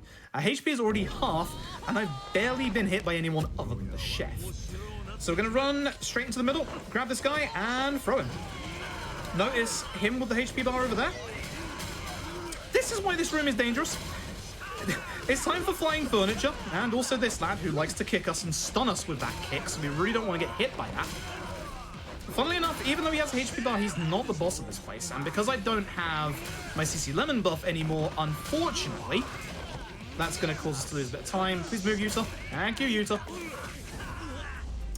Wouldn't have taken care of him. It just gives us more time for Rugby Baby. Exactly. So we're going to go downstairs real quick, and we're going to meet Ed. Good old Ed. So Ed's the last thing we have to do in this chapter. We get a bit of dialogue with Ed here. Essentially, what was I going to say? Ed is the one who murdered Tatsukawa. I love this theme, by the way. This is the longest you'll hear this theme. It's called Bonds. In game terms, it makes so much sense. It's so good. Yakuza 6's soundtrack is one of the most diverse as well. But we're going to give Ed a fear of chairs. We're just going to hit him with chairs a couple of times. Again, I'm a HP bar because this is the first fight where things start to get a little dangerous. And you get to see some of the awesome choreography here. But essentially, Ed killed Tatsukawa. Tatsukawa was what is called a Heihaisen, which is a policy of only one child allowed by the Chinese government. Oh, Ed, why did you dodge? Stop that. And essentially, Tatsukawa was brought over by the SAIO TRIAD. That was a good dodge. You have to wait a little bit on that to make sure that Ed doesn't hit you. Grab another chair. Wait. Do it. You heard the actual stab of the knife. Ed doesn't go over until a little bit further into this phase, hence why you have to kind of delay that a little bit. But making sure that you spin that chair at the right time gives you iframes to make sure that Ed doesn't stab you in the back, because trust me, that will hurt. So, as you can see, we are losing our HP quite fast. It's not good. Essentially, we are going to finish off Ed with a single hit, because again, as we said, QTEs, wait until the end of the fight, patience, and swing. Good hit. Then everybody else is going to hit me, and again, all the furniture down here is kind of like respawned, so you got to be a little careful. Put that down. That's bad. Can I have a chair, please? Whilst everybody's together, like, using furniture is really, really useful. And you can see that I'm intentionally aiming for the larger lads with their larger HP bars. Also, as far as checkpoints go, the checkpoint is the start of the Ed fight, so I'd rather not die. Yeah, things are starting to get a little bit on the hectic side. This is where things in Yakuza 6's speedrun get a little dangerous, and this is where I start loving the run completely for all the wrong reasons. Master Zoe turns up, and so does this lad. This lad is called Bigelow. He is the leader of the SAIO TRIAD. Now, interestingly enough, the SAIO TRIAD smuggled Tatsukawa in as a kid, but Tatsukawa actually betrayed the SAIO TRIAD, hence why the SAIO TRIAD killed him. That's Bigelow there. Not to be confused with Big Bo from Binary Domain, also by RGT Studios. Very good game. But essentially, Tatsukawa was killed because he betrayed the SAIO TRIAD. Now, Ed and Master Zoe want us killed, but Bigelow has decided to not get us killed because he actually wants to meet with Kiryu. So we're now going to come back to Serena. There's going to be a theory. That is going to pose a theory that the fire in Little Asia that caused the SAIO TRIAD to come in was a result of Sugai wanting to take over the Tojo clan. Because of the fire in Little Asia, Daigo has basically gone to jail because the police cracked down on the Tojo clan. And in this, Sugai is now acting chairman and wants to basically get that alliance with the Yomei alliance, blah, blah, blah. There's trouble in the Tojo again. You know the drill. Now, this is where I get my level up. Now, Tap did a bunch of research on this, did a bunch of testing, and found that you have to get your vending machine drink before you get the actual drink. Otherwise, the upgrade does not stack. Yeah, I spent like a whole 5 minutes on that one. Really deep research. Also trying to push yourself out of bounds with a car. That almost works. Speaking of about 5 minutes, I think we're about, what, 10 to 15 minutes away from Rugby Baby, and we still have $4,500 left to go. We are at $35,600 out of $40,000 for Rugby Baby. Only about, what, 10 minutes left? Yeah, something like that, yeah. And in fact, we're coming here to a big set piece called Shangri-La. If you remember the K2 run, we were here. It looks a little worse than it did now. But basically, I'm going to be trying to get to the top of Shangri-La as fast as possible with this attack buff. So, just in the lobby real quick, Bobby, let's reel off a couple of donations, shall we? All right, well, we've got Odysseus donating $50 saying, this is my first time tuning into AGDQ. Must see the Rugby Baby cutscene. Welcome. Hope you stay a while. Jamie Summers donates $25, says, Rugby Baby. I have no idea what it is, but I'm making up a song about it. Great job reading the donations, Bobby. Flattery gets you everywhere. Thank you so much for that. But Bryce donates $50. He actually wrote the song, Rugby Baby. Just slip a cutscene under the tree. For me, been a dragon all year. Try and do that without getting DMCA, but we're good. Thank you so much for that. Yes, thank you all. Let's try and meet Rugby Baby, and we got 4,000 left now. So we're at 35. We can yeah, meet we're it. getting close. Keep it going, y'all. So I guess I should explain what you've just seen on your screens. This is Hangman. Don't. Hangman is a resident of Shangri-La. I don't know if he's affiliated with the SAIO TRIAD or if he just hangs out here ever since it got broken by Kiryu Majima. But this is Hangman. He just lives here. So we're going to try and not get hit by that rock so we can get across here quicker. If you get hit by Hangman, you'll get knocked down anyway. But then you have to come back up, and this happens anyway. So you'd have to fight Hangman twice instead of once. Now, Hangman might look a little comical. Hangman's the first boss that can kill us in 3 hits, and he has an infinite combo. Hangman's dangerous. Hangman is a character, so we're going to use our barrel and hit him twice. You can see the sheer amount of damage that we're currently doing to him. That is the end of Hangman. He's just going to go over here and headbutt the wall, and the wall's going to fall down. Hangman.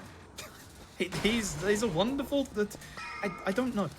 There's no extended lore on Hangman. I need my extended Hangman lore. He actually appears twice in K2, but in one of K2's mini games in the bouncer missions, where there's also a second Hangman. There is actually 2 Hangmans. And fun fact, Hangman is the only character in the extended Yakuza cinematic universe that appears in Judgment.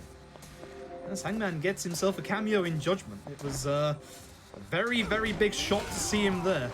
So, whilst we're going through Shangri-La here, every single one of these barricades has to be dealt with a heavy 2-handed weapon, so a sledgehammer or a drum like that. We're currently making good time with our attack buff. So, whilst I concentrate in the next room, there's going to be a guy with a massive HP bar in the next room, and then a mini-boss in the room after that. Bobby, if you want to get some more donations in, now would be very good. Yeah, we have about $2,500 left for Rugby Baby, so come on, y'all. I think we can do this. Look, TBI donates $50 and says, shout out to one of the best speedruns all night from the tech crew. Not all tech crews wear capes. Nico Hart donates $25, says, yo, Froob, good luck on the run. Big proud of you, and keep doing amazing things. You know what this is going to. Rugby Baby. Zach donates $75 and says, conductor of the $5 Rugby Baby train? I think that's you, Zach. I think you're the conductor now. And we have a $5 donation from Puffy saying, donating to Rugby Baby in honor of my friend's newborn baby author, who was born back in October of 2020. I promise, when I finally get to meet him in person, I will not use him for rugby. That's probably a good plan. Listen, Kiryu, nobody said Kiryu was a good dad. Do not do the things that you were potentially about to see when you are a dad. We are becoming the dad of Dojima after all, instead of the dragon of Dojima. But thankfully, we have got up to the top with our attack buff still on. The entire reason why is this. Guess who? it's Spider Hangman, who's just hanging out on the ceiling. Don't know how he got there. Either way, if we didn't have this attack buff, Hangman would take 4 hits to go down, but thankfully, Hangman only takes 2. Making that fight literally really easy if we still have our attack buff on. If we did not have our attack buff on, Hangman would block one of the hits of the sledgehammer as well. We'd have to get a second sledgehammer. If we hit Somia, we would also have to get a second sledgehammer, potentially a third sledgehammer, and things would go horribly wrong. Hangman is a surprisingly hard fight, and again, one of those where actually things can go horribly wrong. Speaking of fights that can go horribly wrong, this one, I'm going to hand it over to Tap to describe what I do in this fight, because I have messed this fight up so many times recently. All right, well, it's Somaya 2. So basically same thing we did last time with Somaya, but this time you use a bottle. The cool thing about the bottle is that it actually breaks after you use it once into a knife, and then you can just stab him with it, and that does way more damage than the initial hit. So you saw there, like the first hit barely did anything, and the second hit just does like half his HP, and this should probably kill him. Nope, never mind, stabbed through him. Excellent, thank you, Dragon Engine. Forgot about the iframes again. Yeah. What do you think did more damage, that or chat and all the donators who got us to the Rugby Baby incentive? We've got it. Very nice. Thank you all. I'm going to have to remember not to skip the cutscene. Thank you all very, very much. At least I remember which one it is. So when that cutscene comes along, what I'm going to do is, Bobby has never seen that cutscene before, so I'm going to invite Bobby along to be all of you.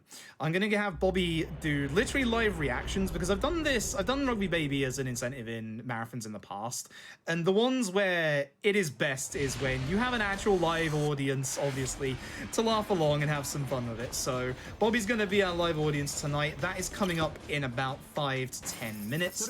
One thing about the Somia fight there that I have literally never had happen before. I had the attack buff still on.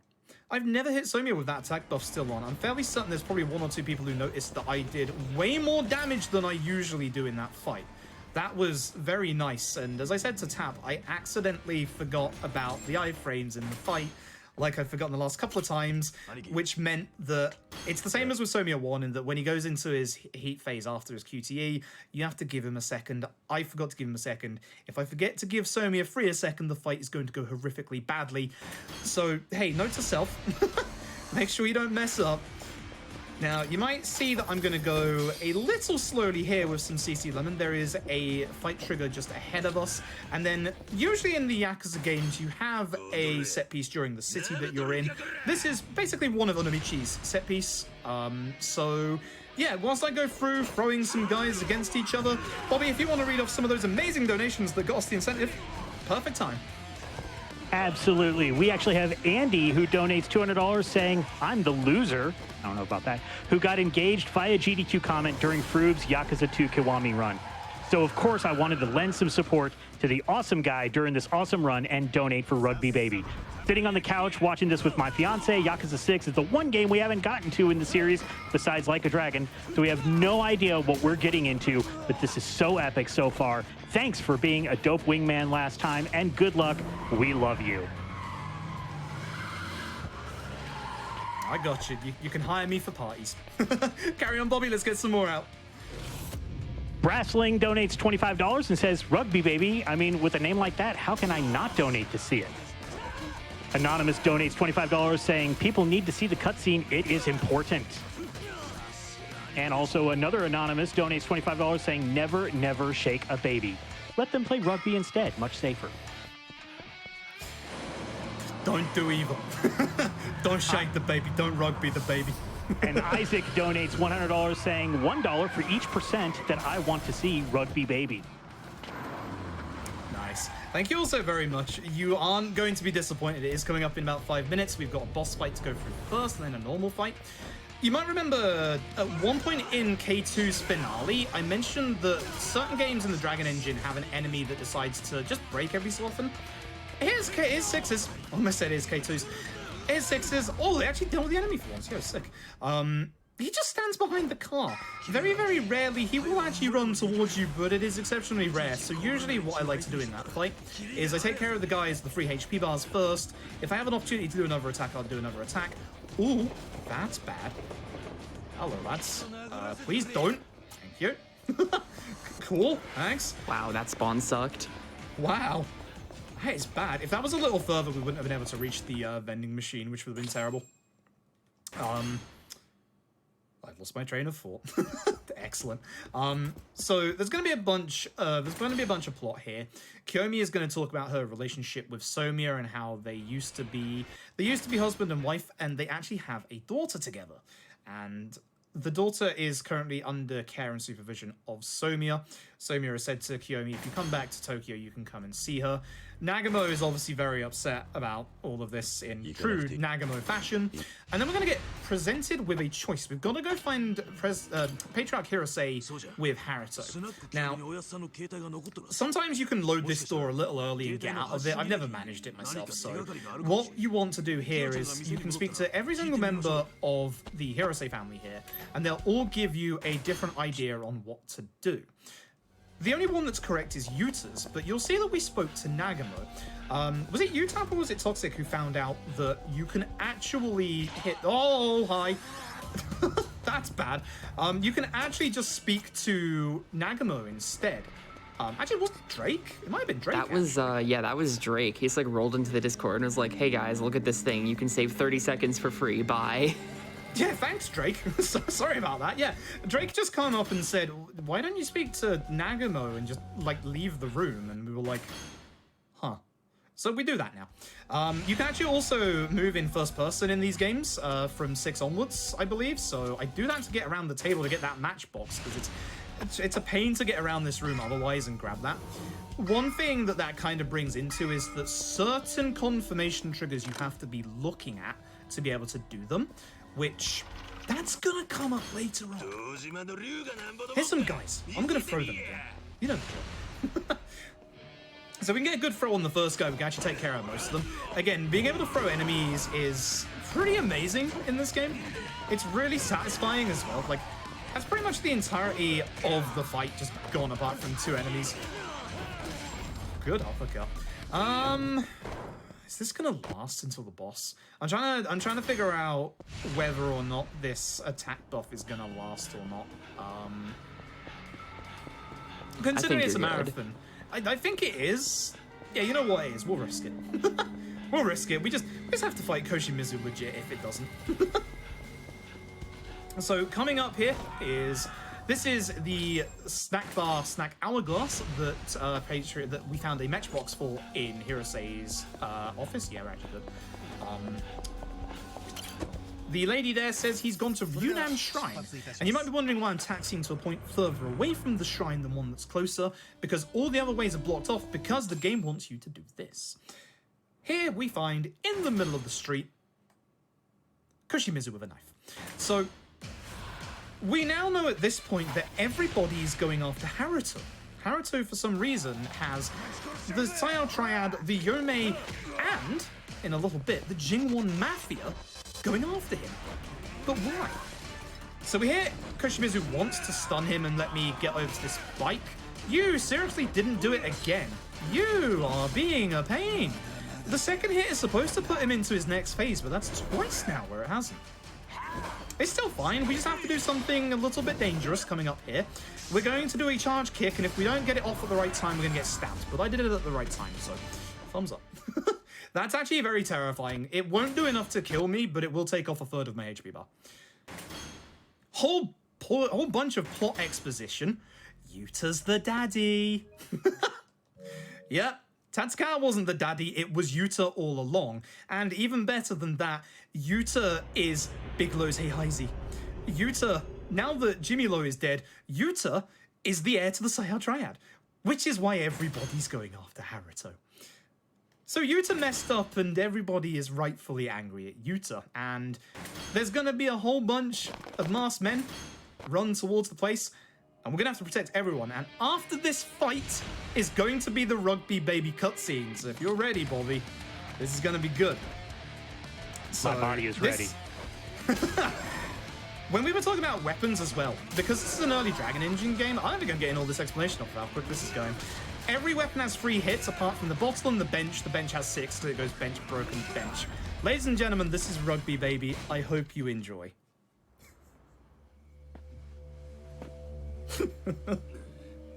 All right.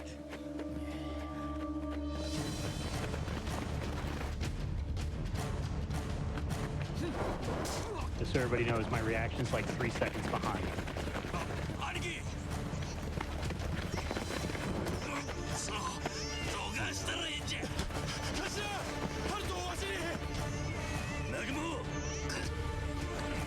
Wait, what?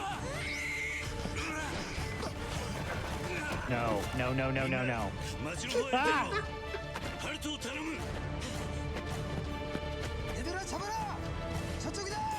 My heart's racing.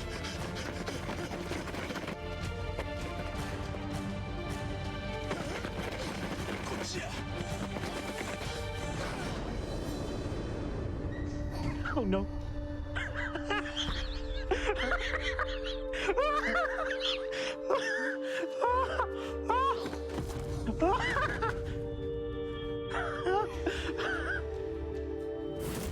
Oh my.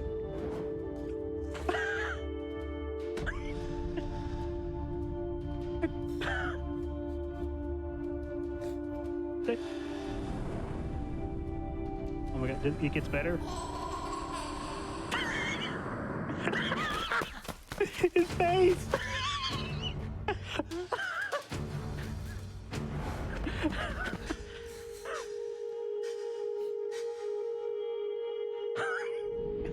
Oh, go long, go long. This...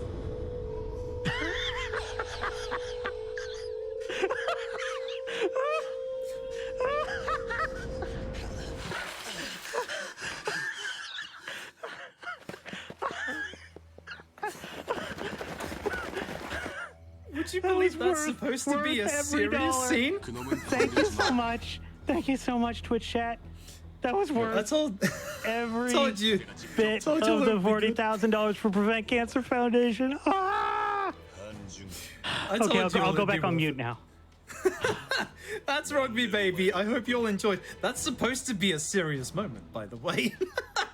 that's the kind of thing with.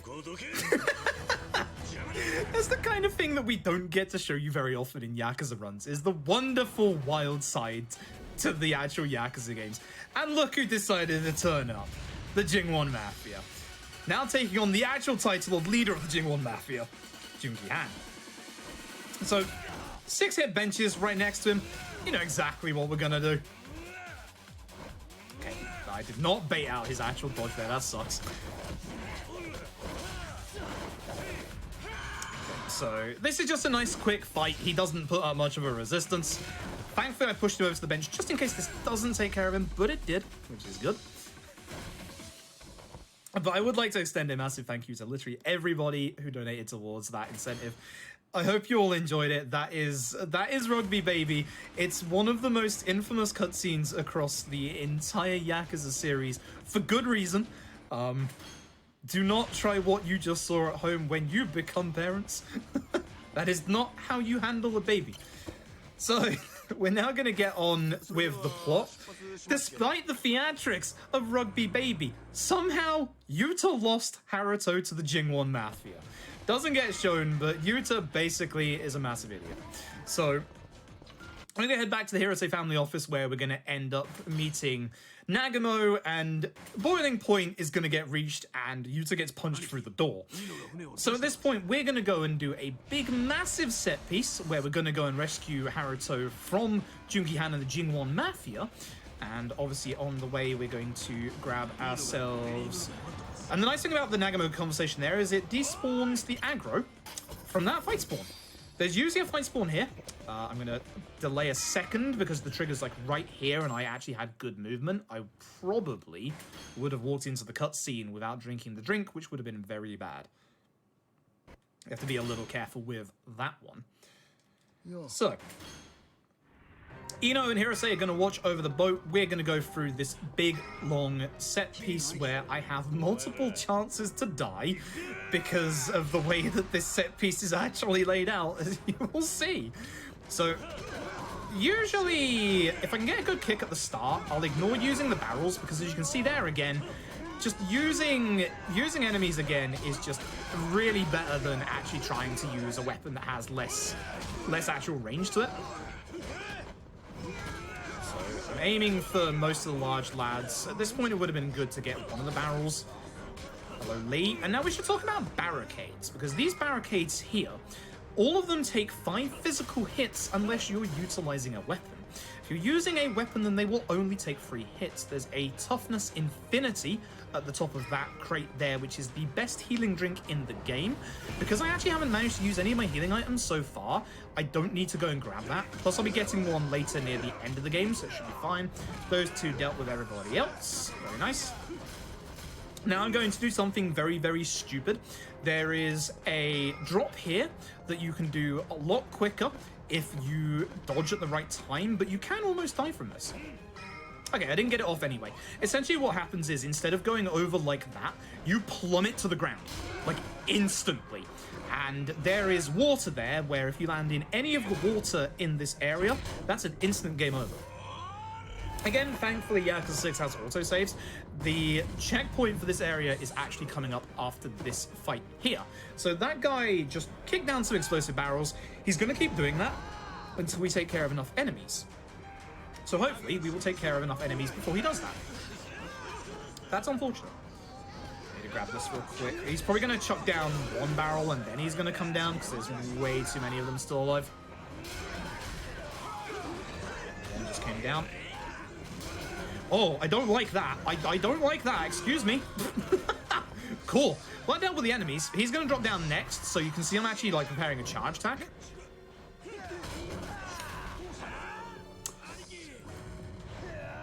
Cool. Thanks, you. At this point, I'm just going to hit him. When in doubt, extreme heat.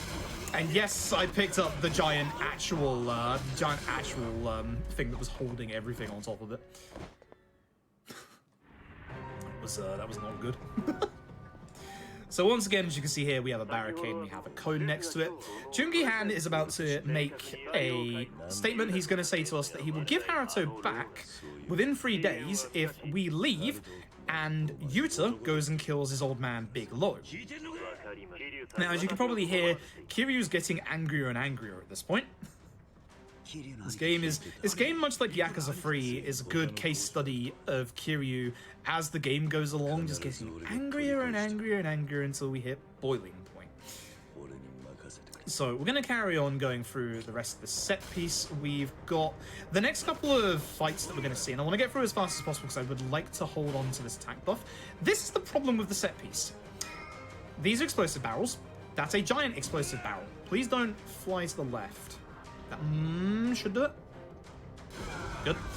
If we were to jump down there too early, if you jump down at like the right kind of third of a second, the barricade there will also go up, because by jumping down the barricade's hitbox appears.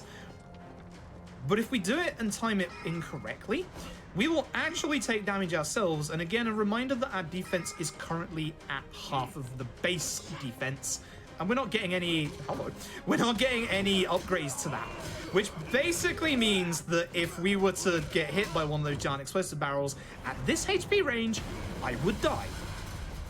Which means that going up to this second one, where there's even more barrels, is also a lot more disturbing. We have to be very careful with our jump over here, because not only is there obviously instant death water there, if we land in these barrels, sometimes they can explode. Isn't great. So perfect placement, explosion, jump down as quick as possible, wait and listen. No follow-up explosion, unfortunate. That means that we have not taken care of as many enemies as we usually would, which means we're just gonna have to react to a couple of them. Now there is a gun on the floor here, which I'm going to grab after I punch that guy. Thank you, large lad, I appreciate it. Remember what I said about their drop kicks. I'm gonna do something a little silly. You'll see me do this again in a bit. I'm now gonna put this down. I'm gonna hit, aren't I? So I want to get up to the top of this ladder as quickly as possible with this attack buff still on, because I would like to be able to take care of this guy in 2 hits, because our weapon of choice going up here is going to be an explosive barrel. Now, with the explosive barrels, provided we kill the enemy with the last hit, or this go with the last hit, we'll go into a cinematic, which will stop us taking any explosive damage. Baited out the guard. Honest, that was what I was trying to do. Honest. Now, we do have one hit of the barrel still left. Don't worry, he's fine despite the explosion. He's just down here, just chilling on the side. Despite the fact that we have one hit of the barrel still left, we can drop the barrel by hitting our D-pad and then just running before it starts to decide to catch on fire. And with that, we're going to find Jungi Han. So Jungi Han is going to confirm that Tatsukawa was the one that hit Haruka in the hit and run. And we're going to fight Jungi Han for the third and final time. So, Tap, if you'd like to describe this fight so I don't mess it up, I'd appreciate it. Yeah. All right, let's see. What's he gonna do? All right, start with a charge attack, I guess. And then feel the heat. That should pretty much be the whole fight, I think. And then whatever damage he still needs, he'll go for, yeah, the giant wooden thing. Another potential strat you can do here that's pretty good is the steel planks off to the side. Those also work really nicely. But just to feel the heat in the big wooden frame is all you really need. The QTE refills your heat, which is nice, so we can just launch right back into this. Once you get into these late game bosses, like pretty much you're just gonna see this. He's gonna bring in extreme heat and then just shred boss HP. That's it. Yep, pretty much. I actually moved back a little too far in that fight and grabbed the giant wooden container, which is not what I meant to do. Did you not mean to do that? No. It worked kind of well, but grabbing the cone afterwards didn't, because that obviously interrupted me being able to do the second feel the heat, as you were saying. Yeah, the cone sucks. Yeah. Yeah, there's a couple of weapons that you kind of want to avoid in most Yakuza runs. Most of them are single-handed weapons on the side of the road, like cones. Although obviously the exception to that, as you've seen a couple of times, is the giant cone. Although some games the cone works quite well in certain situations. Obviously the start of K2, it works pretty well. But what we're going to do now is, now we got Haruto back. Jungi Han was going to reveal a lovely little secret to us, and then unfortunately Jungi Han, he's no longer with us, and neither is Masazoe. Masazoe was found dead in the bay as well. So, Yuta is now full on the I'm going to be a dad train. So, yep, we're going to be heading back over to the Hirose family office, and then we're going to head back to Kamurocho, because Yuta has a sensible idea. He wants to go and speak with his old man. That's the only sensible part of his idea, as you'll be seeing in a minute. So, taxi over to Hanano Kubo, and then we'll be able to go straight to Kamurocho. So, it's going to be just us and Yuta. Everybody else is going to stay behind.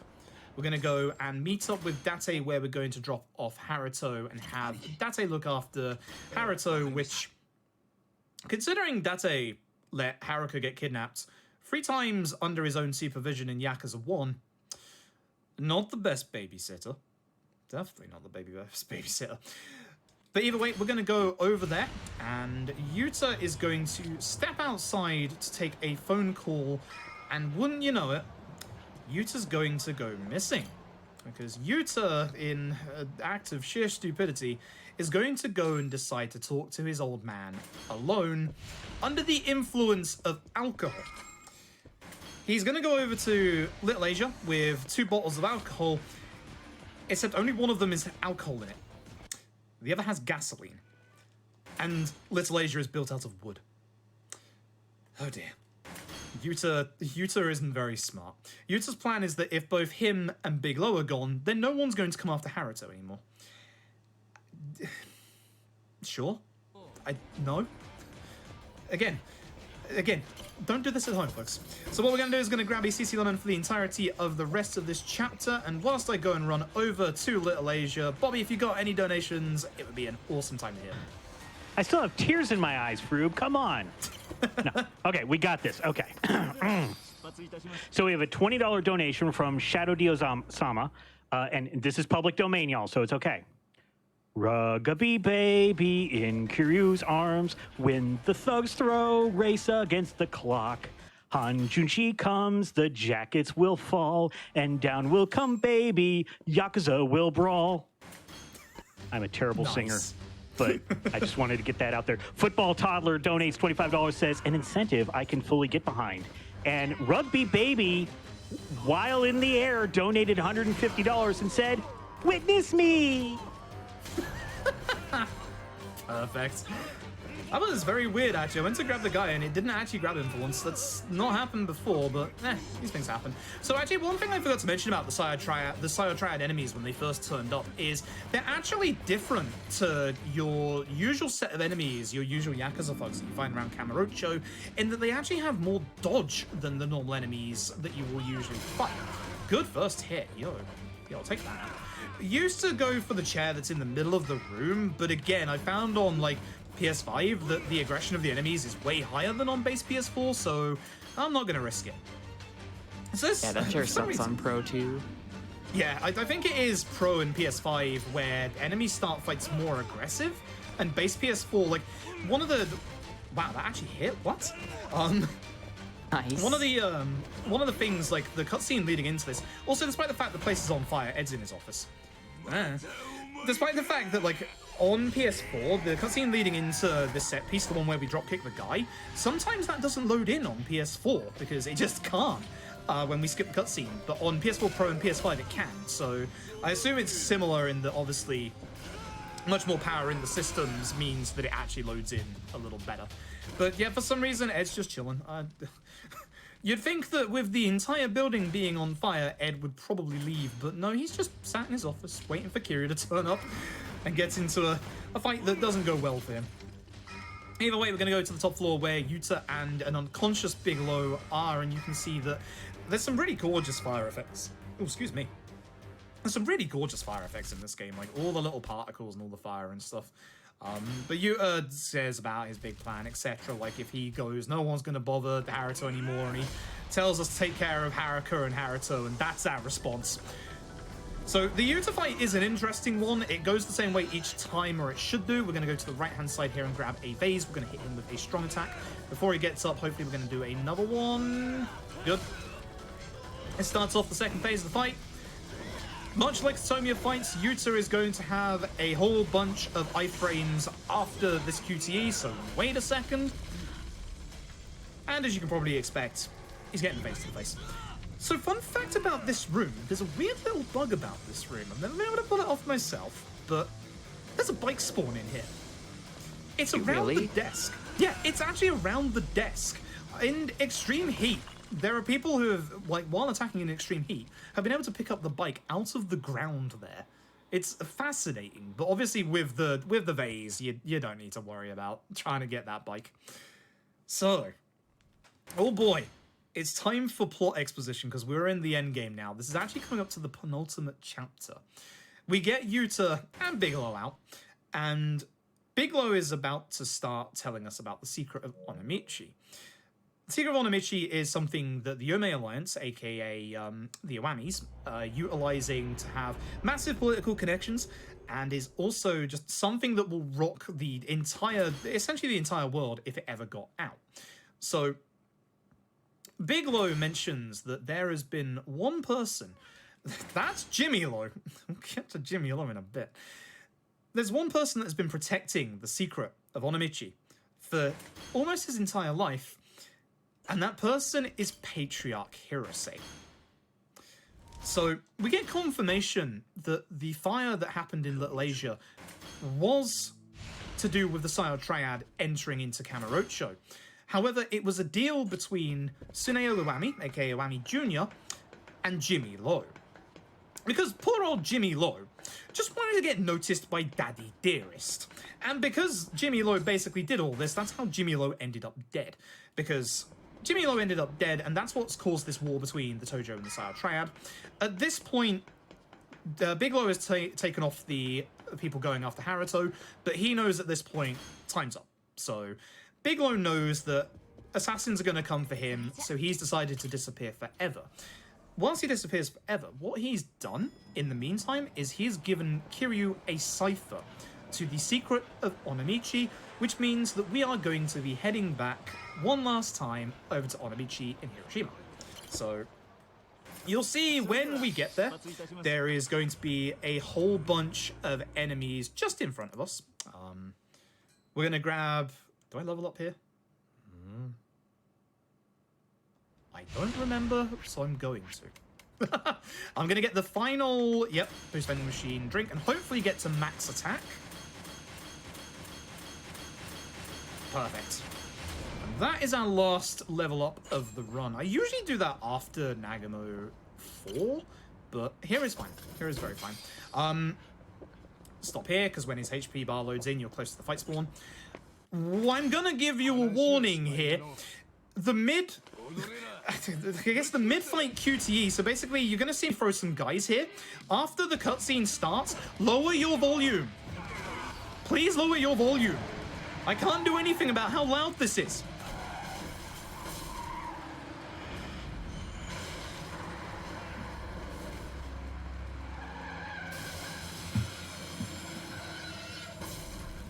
I don't know why that's so loud.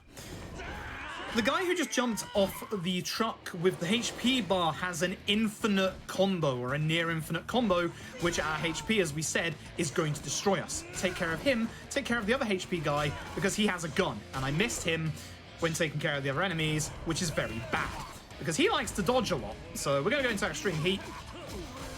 I don't usually like doing the full extreme heat because I need it for the next fight, so I'm cancelling out of my extreme heat, and you can see in the top left I still had some of my bars left over. I tried to pick up the gun on the floor, but unfortunately it seems that I kicked it in the middle of that scuffle, so unfortunately I lost it.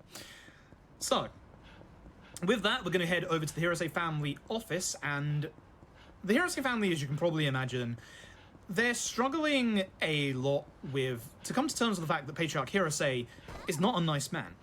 And the one who's taken it the hardest is obviously Nagamo. So we're going to, for the fourth and final time, fight Nagamo. And you can see why I, at points, describe this game almost like a boss rush, in that we go through a lot of set pieces and a lot of boss fights all at once. There's pretty much, as you saw and I said earlier, this endgame has almost no downtime. Like, it's just going to be constant fights and set pieces. So I'm going to use this flower pot, hit Nagamo a couple of times.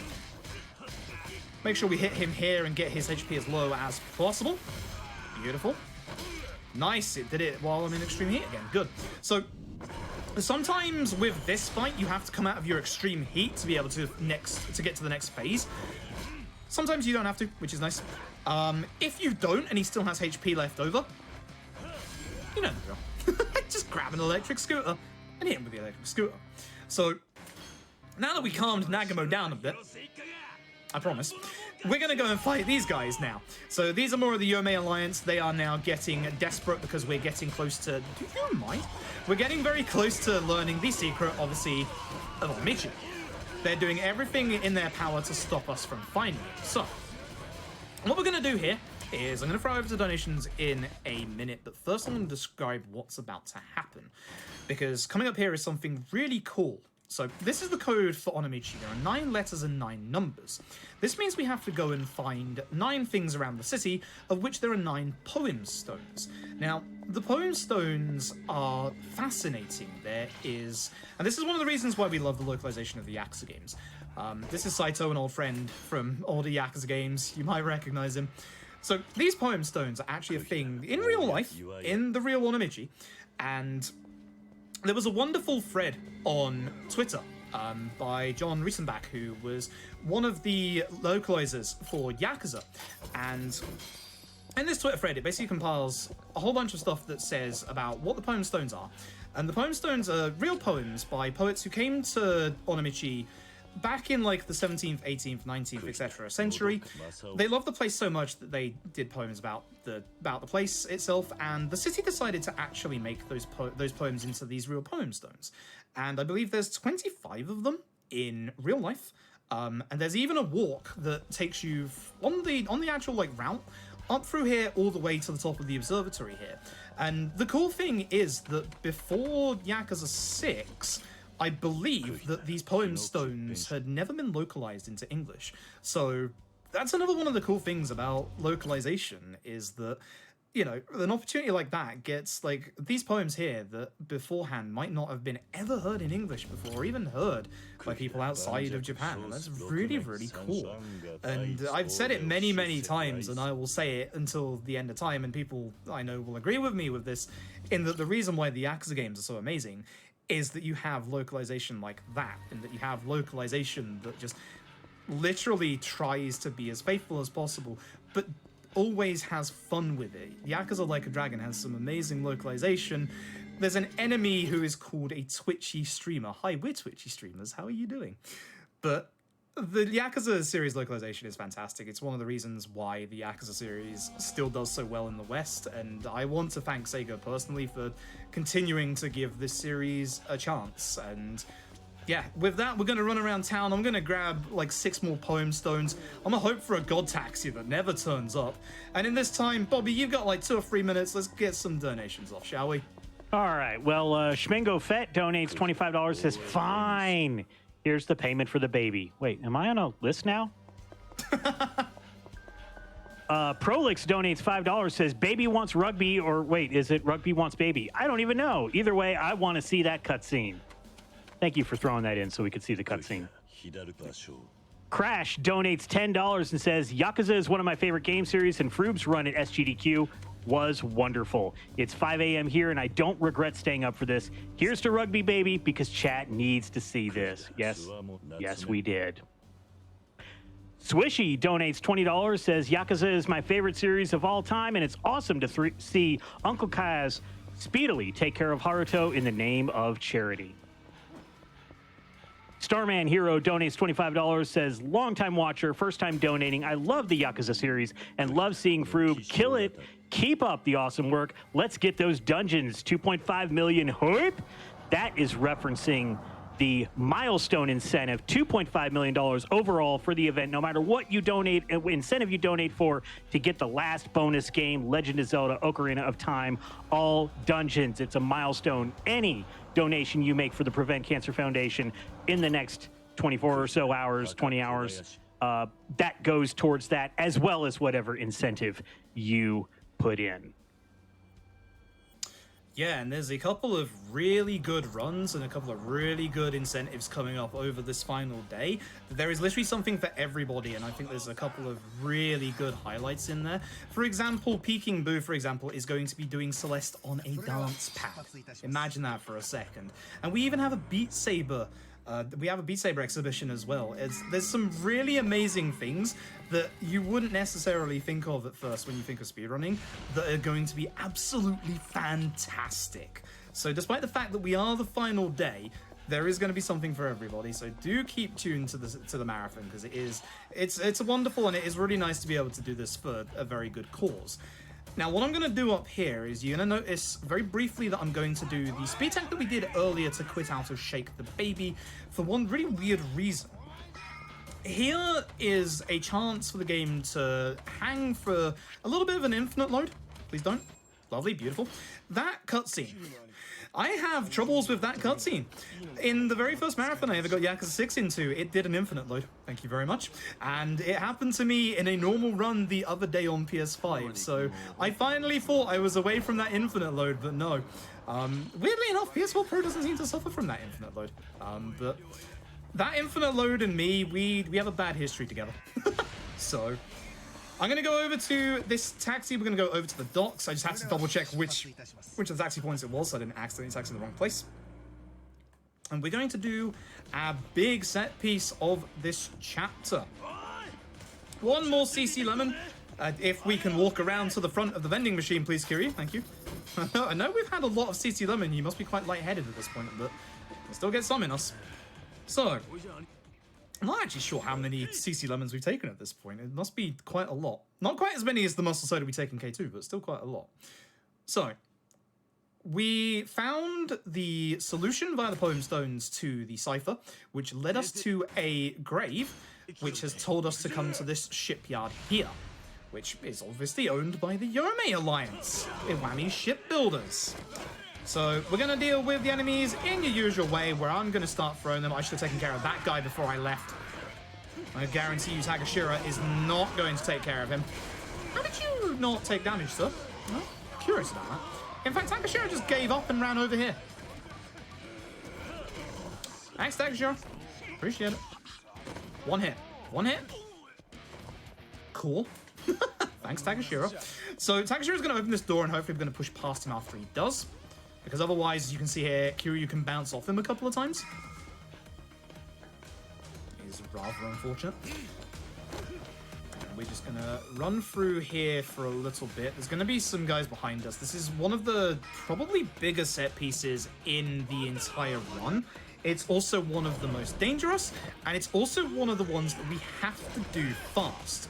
We need to get to the end of this set piece with for a specific QTE whilst we still have our attack on from the CC Lemon.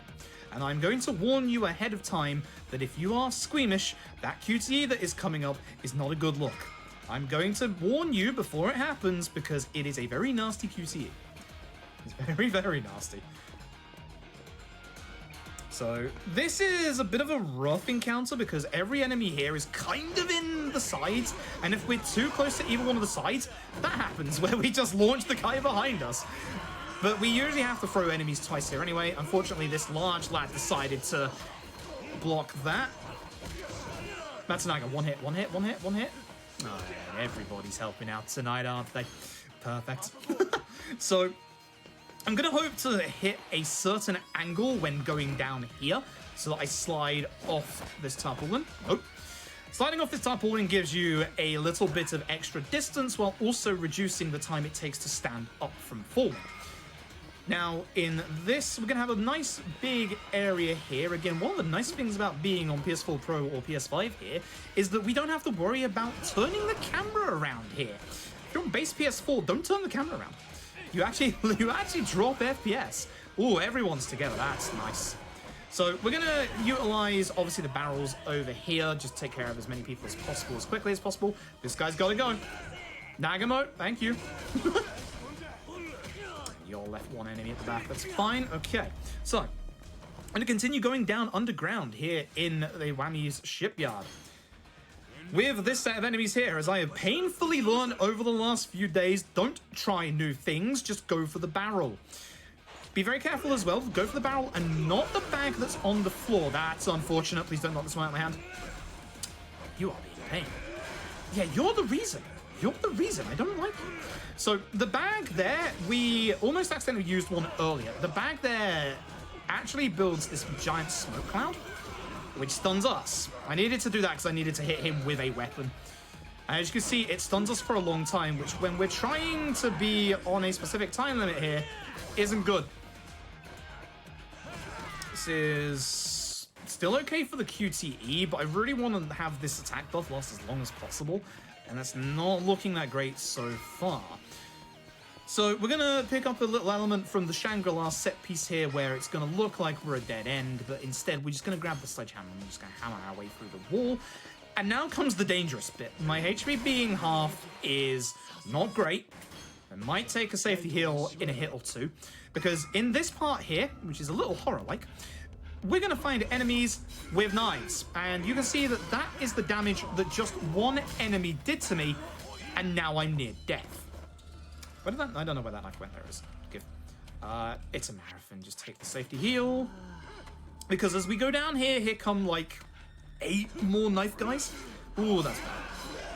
So as you can see, the knife is very, very good at taking care of like giant enemy spawns. That's a good knife. I'll have that. I won't. It only has 1 hit on it.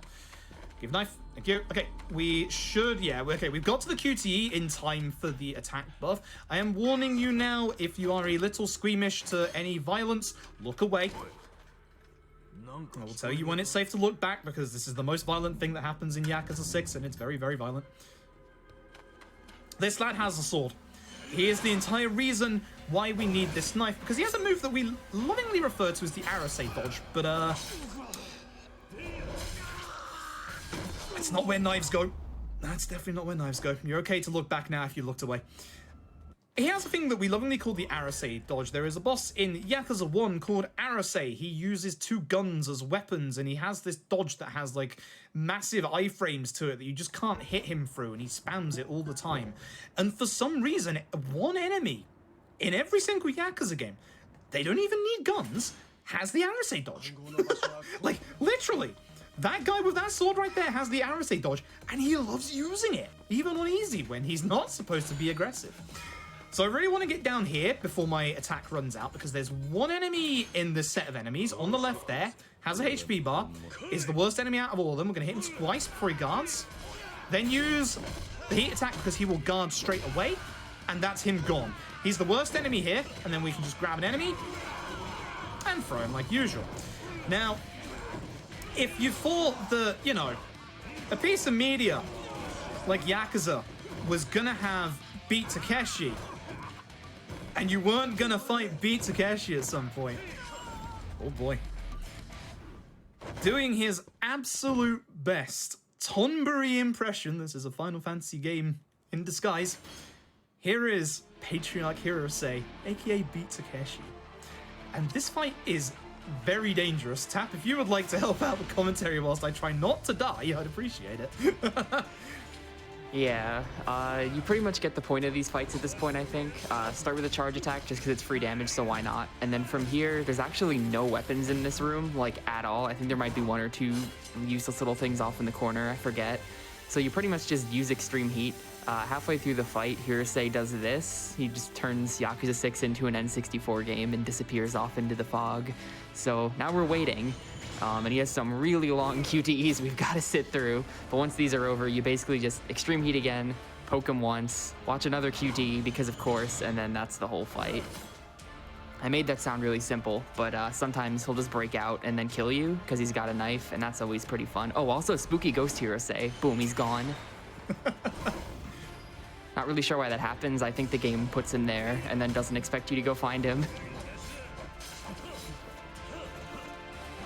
Yeah, another charge attack just to build up some more heat. Extreme heat, which almost missed. Ooh, it got blocked. That's fine though. We still got some more, so we can just launch into another one. Some of these late game bosses will always block the first extreme heat, but they won't block the second one. So that was guaranteed to hit. And just this one last little QTE, and hopefully he won't be stupid here like he was on Froob's stream the other day. Okay, good. Hirose Part 2 has a counter, and he loves to use that counter, and that HP threshold without extreme heat, that would have been very bad for me. Whew. So, Tap, would you like to describe the next 45 minutes of exposition in one word? Basically, boat. There's a big boat. It's really important. The secret was a giant boat. Yeah, the secret of Onomichi is indeed a boat. It's a somewhat important boat because the earlier cutscene with Matsunaga building the model Yamato was supposed to be a very long-standing hint because that boat is the Yamato Mark II. Built completely in secret, it is one of the biggest political weapons that they got, and we just showed it to the entire world. So, at this point, Minoru Daidoji, who is a high-ranking politician, also known as the Fixer, he is exceptionally angry with Kiryu. We're now in the finale, and at this point, because we have revealed the secret to the world, Minoru Daidoji decrees that Kiryu has to die. He also wants all of our loved ones to also get hurt. So we're actually going to get a phone call from Somiya, of all people, who's going to tell us to go to the docks, and he's going to warn us about the impending attack by Daidoji and everybody else. So I'll go over there and then run back to the Hirose family office. Bobby, if you got any donations, now would be a perfect time. All right, so we have Tiny Cat donates $10, says Hana from Sky Finance here.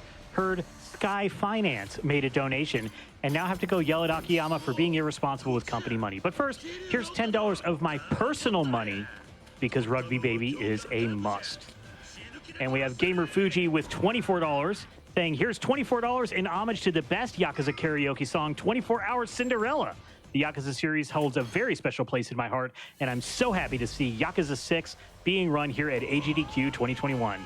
So now, Nee, I love you, Froob, and chat, let's get that Rugby Baby cutscene. And the Madman donated $500 saying, great game, better runner, needs Rugby Baby. And Judgment Kazi donates $50 saying, Rugby Baby was great. How much do we have to donate to see Onomichio? We kind of showed that off at the start against Amon, actually. On a bike? No! I need that bike! That's unfortunate. Excuse me, I need a bike. That's very unfortunate. That can happen. I need a bike for this guy, but also for the next... How did I not get hit by that? For the next phase of this fight. So watch the top left. You can see my bike has 2 hits left in it. Now it has free. Every time this fight transitions to a new phase, your bike actually gets healed, and this is what makes this bit go fast, because I can just use the bike here to take care of them, turn around, and use the bike against these guys. More importantly, please take care of them. You're not going to, it's going to be too long. I'll just get the fresh bike at the end. Well, actually, that's good. It's actually not that good, but it's good. We want this bike because coming up after this is our last set of enemies, including a mini-boss spawn in these. So we want a bike in our hands going into this phase, which will make this much faster. All of our allies always run off during that bit, and you can see the power of collateral there took care of the last little bit of HP of that mini-boss. Run forward, take care of them. Everybody else is taking care of the others, so we can take care of them. That was okay. Apart from the fact that Nagamo just missed his kick again. Nagamo is not helping tonight. So, not too bad. With that, that is going to be the end of our adventures over in Onomichi, and we're going to have to head back to Kamurocho. Now, you're going to see me taxi here one last time. You're going to see at the top of the list, taxi to Kamurocho. That is not the correct option. The correct bit is actually going back to our apartment, because that's where the actual story trigger is. And you have to remember to go down the taxi list an extra time this time, because Taxi to Kamurocho is now on the top of the list. If that's one thing, and I mentioned it again in K2, if that's one thing that is really the hardest thing to learn in between multiple Yakuza runs, isn't actually sub-story locations, it's actually the taxi lists. The taxi lists can range really wildly. Like a Dragon even splits its taxi lists up into different areas in Yokohama, which is actually kind of cool. But between the different Yakuza games, you can even have, like, different taxi lists in the same engine. For example, Judgment has a slightly different taxi list to this game as our Akiyama. So, Haruka's woke up. We phone Somiya. Akiyama and Date are looking for a safe place to hide Haruka whilst we're going to go and deal with our little Daidoji problem. And we're now going to go to the one place where most Yakuza games go. We're going to have one big old set piece in the Millennium Tower. So we're going to go over here. I'm going to run through that sign. If a sign stops you in real life, folks, just run through it until it breaks. That's how physics work. You can trust me on that. So we're going to do one big old final set piece. If I can actually enter the door, that would be nice. But essentially, Somiya has told us that Sugai is at the top of the Millennium Tower, so we're going to have to go and fight him up there. So, us and literally everybody, we're going to go over to the Millennium Tower. We're going to start off, as you can probably tell, by grabbing this guy and throwing him, because in a small group of enemies like this, it's really useful.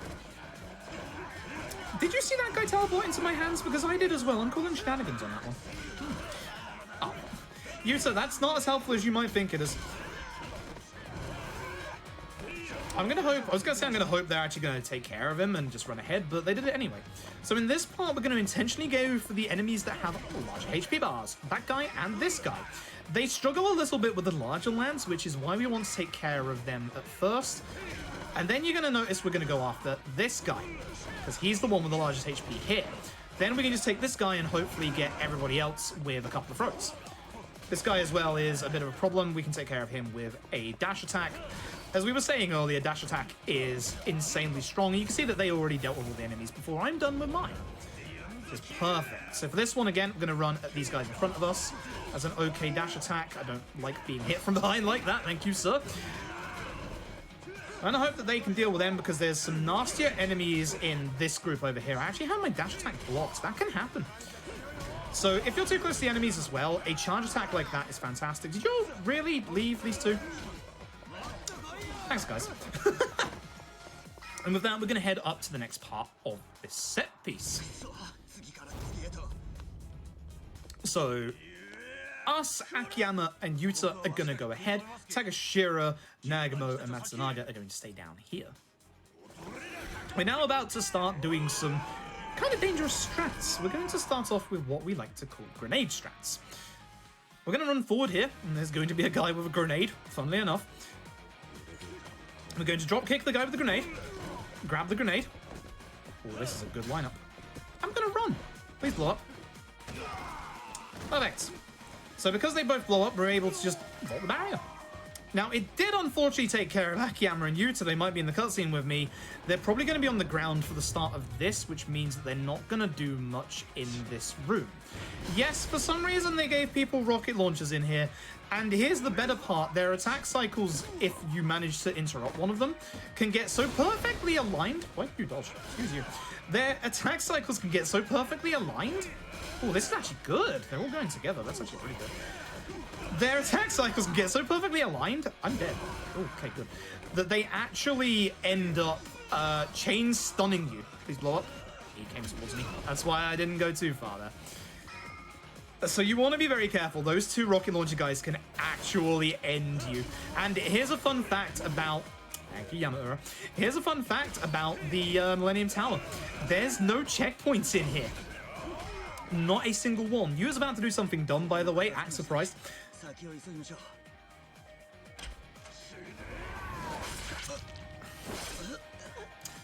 Nice. Good job. So this is the reason why you don't want to come into this room with a weapon in your hand, because we want to make sure that we actually grab one of the pieces of furniture that is in this room. So we're going to start off. It doesn't matter which one, it's going to grab either the table or the chairs. Table is a little better because it has a bigger swing to it. Doesn't matter if you get the chair, it's just an extra hit, but I had to do an extra hit there anyway. Sometimes if the placement of the enemies is good or they move in the correct way, you can actually take them out in one hit. Coming up here, we're going to get a lovely little reference to Yakuza 3. We love our references to all the Yakuza games. Yakuza 3, best speed game. It's very fast. I'm not going to deny that. In fact, actually, if this was a Yakuza 3 run, we'd be done by now, wouldn't we? Yeah. But you would be. I'd be done in 10 seconds. Oh, nice.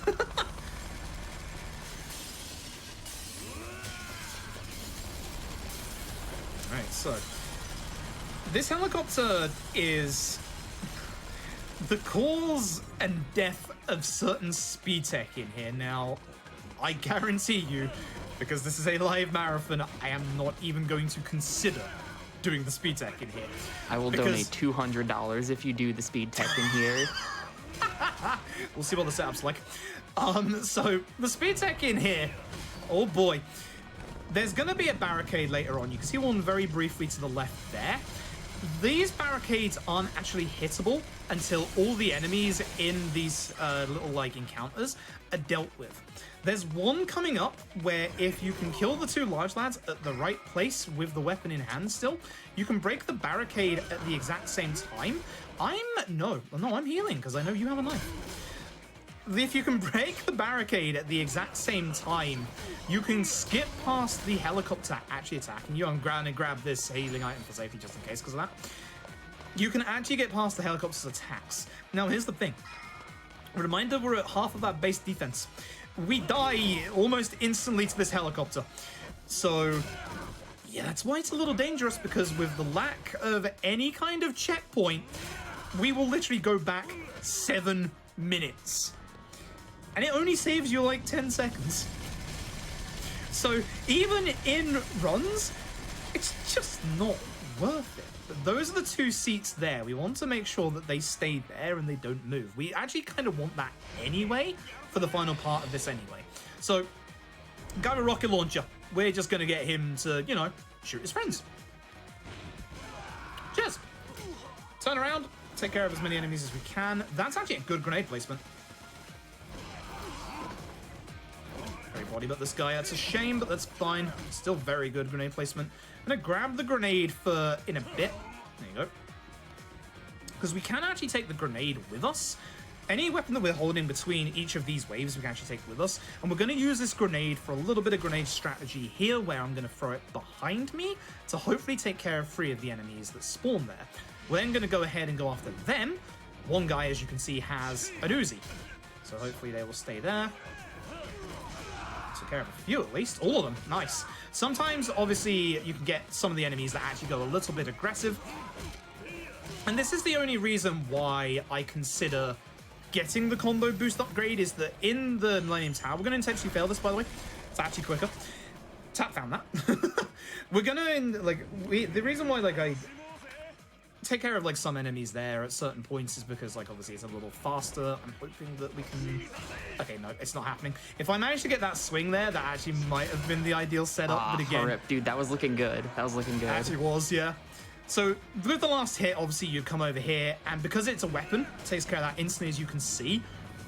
But because, as you can see here, it might look like you can get over there. You will get clipped by the bullets because the actual hitbox of this attack is the entirety of the floor. Now, if we can get to this heat attack at the right time, we might have a lovely little glitch. Ah, no, shame.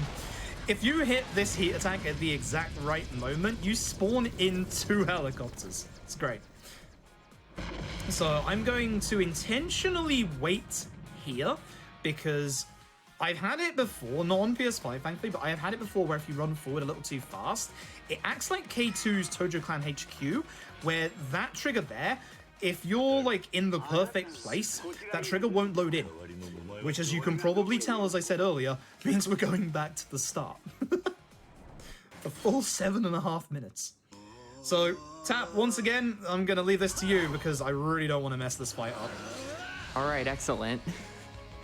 I'm like a sports commentator for the boss fights at this point, but basically same deal.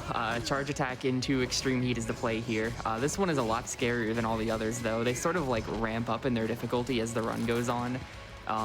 This guy, especially at Froob's HP, I don't know if we'll like try healing or something if he gets hit, but Somea could just straight up murder Froob here in like 1 hit if he wanted to.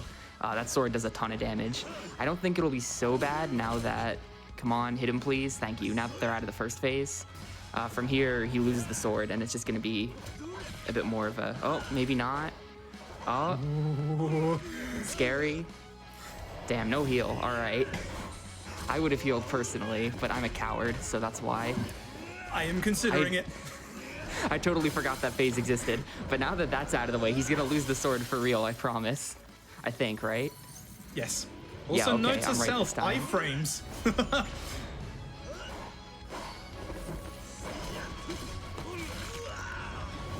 God, I remember the iframes for this bit at least.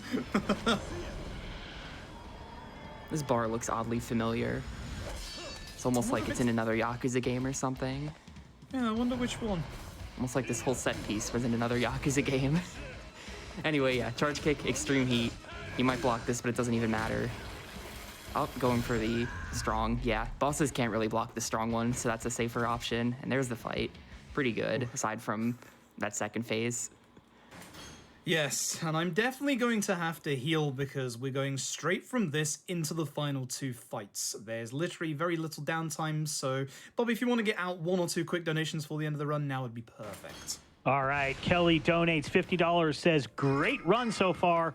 I just wanted to give a shout out to my husband, Michael, who introduced me to the Yakuza games. Love you. Cass donates $250 saying, I haven't played a Yakuza game in my life, but I love this. Yeah, the Yakuza games are available on pretty much everything now, so if you ever want to get into the series, it's really easy to. If you're wondering, start with Zero or Like a Dragon if you want a turn-based game and want to be up to date. And then just go in numerical order. I am, as I said, going to take our final CC Lemon, and more importantly, let's just sit here and eat like 6 bentos, shall we? That's how this works, right? Oh, right, that's not simple. Alright, so we're going to go straight into the final 2 fights. Gameplay recording paused because I entered the block scene, by the way.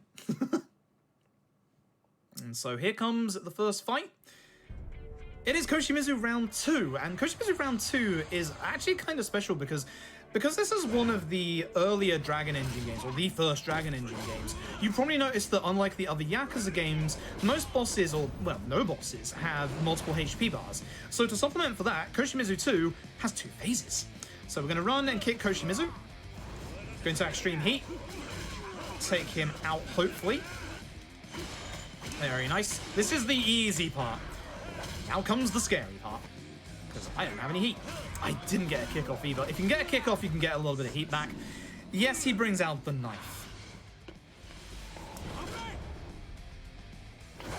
So for this one, we're going to do the same as we did before, which is hopefully a well-timed charge kick.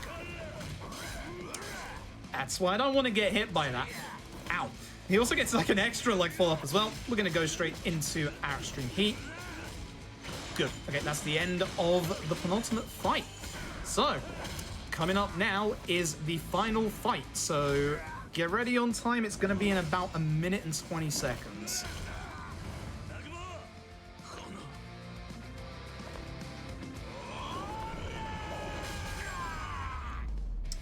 So, I've been speaking him up the entire run. You haven't seen him until now. It's time for you to see for the first time Iwami Jr., one of only 3 bosses that you only fight 1 time in the run. I also spoke up about Sagai, who you never saw as well. You also see him very briefly in this cutscene. Sagai is interestingly another one of these enemies that you don't fight, that it always seems like you might do. There are all the gangs here. That's Sagai on the floor there. There you go, there's your one look at Sagai. And this is going to be your one very quick look at Iwami Jr. This fight goes usually the same way each time, so it should be pretty simple. We haven't got any heat to start off with, so what we're going to do is we're going to start off with a charge kick. That's going to lead into getting an entire orb, or almost 2, straight into a strong extreme heat. This pushes him into the mid-fight QTE. Watch his HP bar from the damage that he takes here.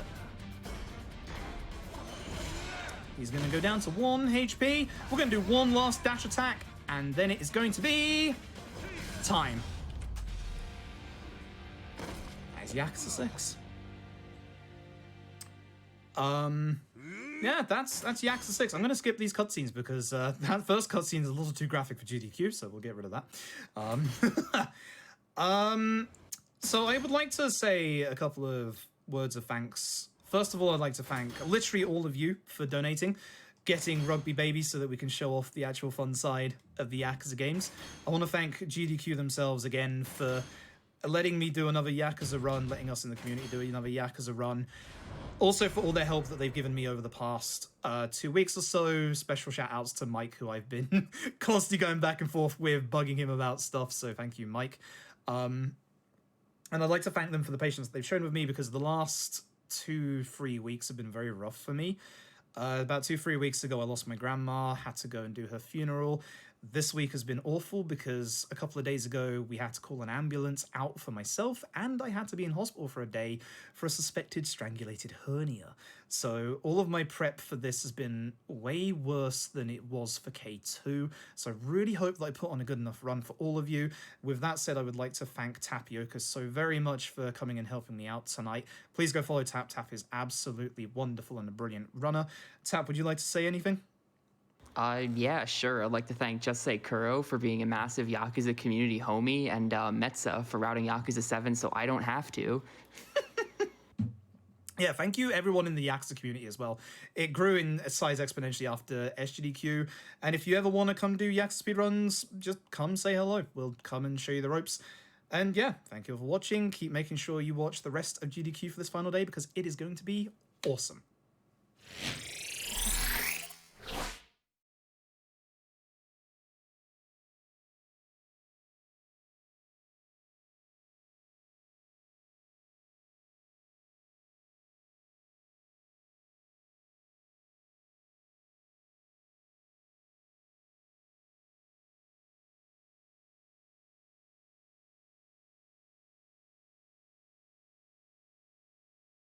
So I'm going to go out and get more of the Yakuza games. I don't know about y'all. Thank you so much for that. Thank you so much for that, Froob.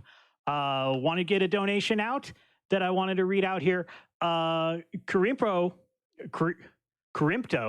excuse me for that, donates $25 saying, my girlfriend and I enjoy the Yakuza series and watching Froob speedruns of them. Currently both watching Yakuza 6 being run at AGDQ and enjoying. As someone who has seen the Rugby Baby cutscene, hearing the reaction to people who haven't has been great. So let's help them experience the greatest cutscene ever made. That was the greatest cutscene ever made. My life has been enriched by that. I'm still laughing over it. So thank you so much for that. We are going to take a quick break so we can all catch our collective breath, stretch, get hydrated, stuff like that. We will be right back right after this break.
You've been watching Awesome Games Done Quick 2021 online. This is it for me. I have been Bobby Blackwolf. If you're wondering who I'm going to be next, I'm going to be sitting in Twitch chat with y'all watching the great games that we've got coming up next. And I got to get out of here because Scooby-Doo Night of 100 Frights is the next game, any percent on the GameCube. And I hear that LLK is coming up in the Mystery Machine. And LK is one of those meddling kids who thinks I'm responsible for the 100 Frights. I'm only responsible for Rugby Baby. So I'm going to have to get out of here before I get unmasked. But before then, I was told that there's going to be an interview with Scent. And I asked with who, and they just said, just shine a lamp on Scent. And he's going to take it away. Well, zoink, Scoot. Oh, right. I got rid of that Cerberus. That's a shame. Hello, everyone. My name is Scent, and as always, I am here to tell you all about some of the amazing prizes that you can win by donating. I'm going to be honest, I don't have a bit for you. I just want to give another shout out to that amazing Yakuza run by Froob. Yakuza is a series I've come to really know and love over the years, and it's a series that I hope if some of you had maybe previously seen some Yakuza screenshots or footage and thought, this looks a little serious for me. I'm not sure if it's really up to my tastes, that speedrun has made you go, okay, never mind. This is exactly what I'm looking for in a series. But we have tons of great speed games coming up, including that Scooby-Doo Night of 100 Frights race right after this segment. But first, let's talk about some of the amazing prizes that you can win by donating. Now, all the prizes I'm going to talk about right now are available until the end of Thief 2: The Metal Age a little bit later this morning. So you've got a little time, but make sure to get those donations in. Let's start with this awesome Dragon Quest slime coin here from our good friends over at Cute Monster Props. Put a little picture of it right here, as well as hold it in my hand so you can kind of see the relative size of it. You've got the star emblem on the back, and of course you have the traditional Dragon Quest slime on the other side. $5 minimum donation. Looks absolutely beautiful. Thank you so much to Cute Monster Props for sending that out to us. We have so many great prizes. I can't wait to show all of them off to you. We have Help. I'm Stuck in a Video Game from our friends over at Fangamer. Now, this is an adorable little young adult book that I've actually got to read on a flight to SGDQ a year or two ago. And it's really cute. To give you the summary of it, Mina loves video games, but when she gets zapped inside her favorite game, she'll have to beat all the levels and defeat the fearsome cactus dragon to get out. Luckily, a friendly video game security guard is there to help. Wait, a video game security guard? It's written by Tsuyoshi Kan and with art by Nina Masumoto. And while I had read it previously, I actually didn't realize until I sat down with this copy of it and looked over the back that Tsuyoshi Kan is actually the producer and narrator of Game Center CX, which is an amazing show that I've loved to watch. And I understand it now. A lot of that delivery is in this book. It's super cool. You should definitely check it out. It's a $10 minimum donation from now until the end of Thief. Thank you so much to Fangamer. I apologize. That's even a $5 minimum donation. Less than I thought. There you go. Get those donations in. So many great prizes to talk about. How about from Phoebe Jeliak, we have these lovely prints here of Kiryu and Majima. I'm going to try and hold them so they both show up on the camera at the same time. And these are really cool. They're basically Kiryu and Majima as if they were, silver screen Hollywood characters. And they look absolutely amazing. It's a set of 2 prints, $20 minimum donation. You get both of them. We have a couple of sets to give away. I'm just stunned by them. They look beautiful. Thank you so much, Phoebe. Set those right down. Now, speaking of Majima, we have this absolutely beautiful cross-stitch right here of Majima's infamous tattoo from the Yakuza series. Let's flip it up so you all can see it. We got the Hanya mask surrounded by the serpent. It's as big as my head. Absolutely beautiful cross-stitch here, sent out to us by Sydney Jones. There we go. Thank you so much, Sydney, for sending this out. This is so wonderfully done. Would look absolutely beautiful hung somewhere. Any Yakuza fan would love it. It is a $20 minimum donation from now until the end of Thief, so make sure to get those donations in. Gently set that down. From our good friend Puzzle P, we have a beautiful Serious Sam painting. It is a painting on wood, about the same size as the other doodle ones. You got the Serious Sam logo in the center, as well as all of Puzzle P's stylistic doodles surrounding it, spelling out different words related to the Serious Sam franchise. And you can see a great picture of it over at gamesdonequick.com. Make sure to go check that out. From Larapai, we have this absolutely incredible hand-drawn Zero Suit Samus picture. This is all done in, I believe, colored pencils, and the detail on it and shading, everything about it, absolutely beautiful. It comes framed. It's still in its shrink wrap, as you can tell. Want to make sure it stays safe, gets out to the winner safely. It's a $25 minimum donation. Thank you so much for sending this out to us. It is beautiful. Make sure to get those donations in. Get them in before the end of Thief if you'd like a chance to win that prize. Now, do have one more really special prize I want to talk about from our friends over at the Gilded Lion. We have a hand-embroidered denim jacket here. You can see the Games Done Quick embroidered on the back of it, and there's a few other video game characters like a mushroom, a Bullet Bill, and some other stuff on the front. It's absolutely incredible. $50 minimum donation from now until the end of Thief 2. Just going to gently set it down over there. It's a one-of-a-kind hand-embroidered jacket. How are you not going to donate for that? Make sure to do so. $50 till the end of Thief 2. Get those donations in for sure. Now, of course, I can't talk about prizes without talking about our amazing grand prizes, and we have a couple of them for you this event. So first off, from our friends over at Red Wolf Networks, we have this beautiful gaming PC. You can see the RGB RAM on it lighting up right next to me. It's super decked out. It's got an RTX 3070 graphics card in it.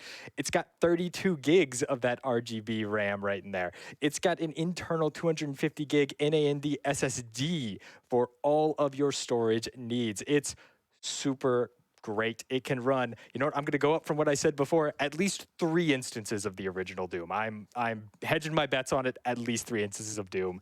But it is an absolutely amazing PC. You should definitely head over to gamesdonequick.com and make sure to check out the specs for it. Also, from our friends over at Heroic Replicas, we have the opportunity for you to customize one of their heroic replicas. You get to pick from a long list of different replicas that they've done with different modifications that each of them have available. You can head over to gamesdonequick.com. You'll be able to see not only a list of all the different replicas you can choose from, how you can modify them, but also a gallery full of images of all of them. And there are some great choices. Again, there's the Master Sword, Dark Link Sword, the Hylian Shield.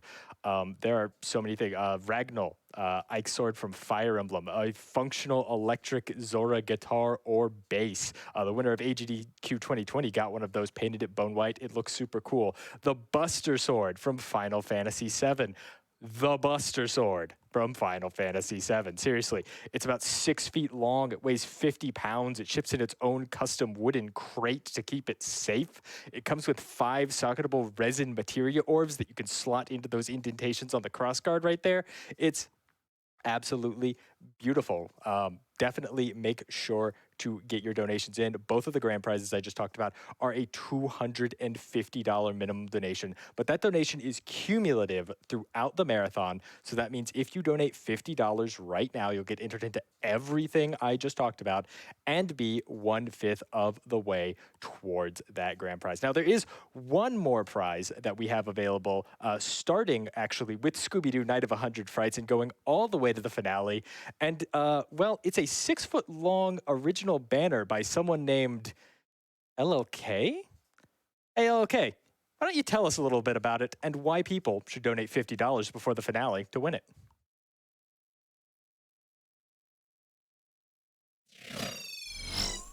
Hello, everyone should donate for that banner. The person who made that banner is super duper cool. I heard one time their arms turned into wings and they flew away into the sun. Very, very true facts.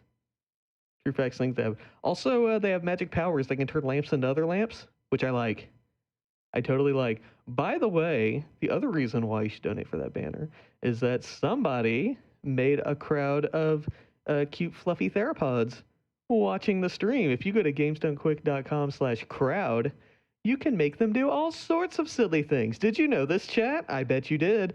So if you type in, say, GDQ VAC right now, if you got that that emote, they will glitch out a bunch. They will do it. And if you type in orb, they become orb. They become circle. You have any idea how long it took whoever made it, how long it took them to draw that circle? Tens of seconds. You don't want that work wasted.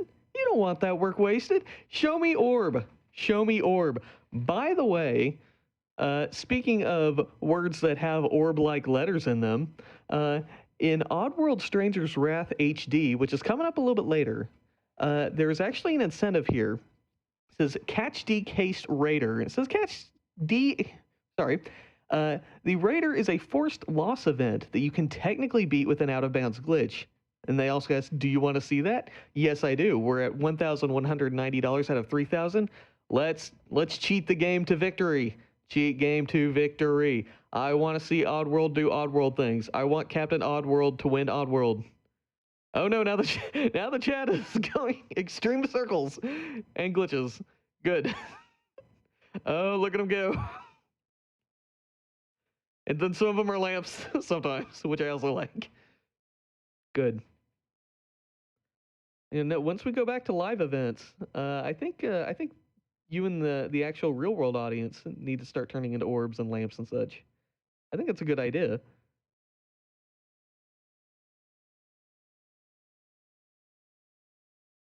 See, I'm gonna look through some of these donations. There's a bunch of them left over from the Yakuza game. There's about 8,000 of them.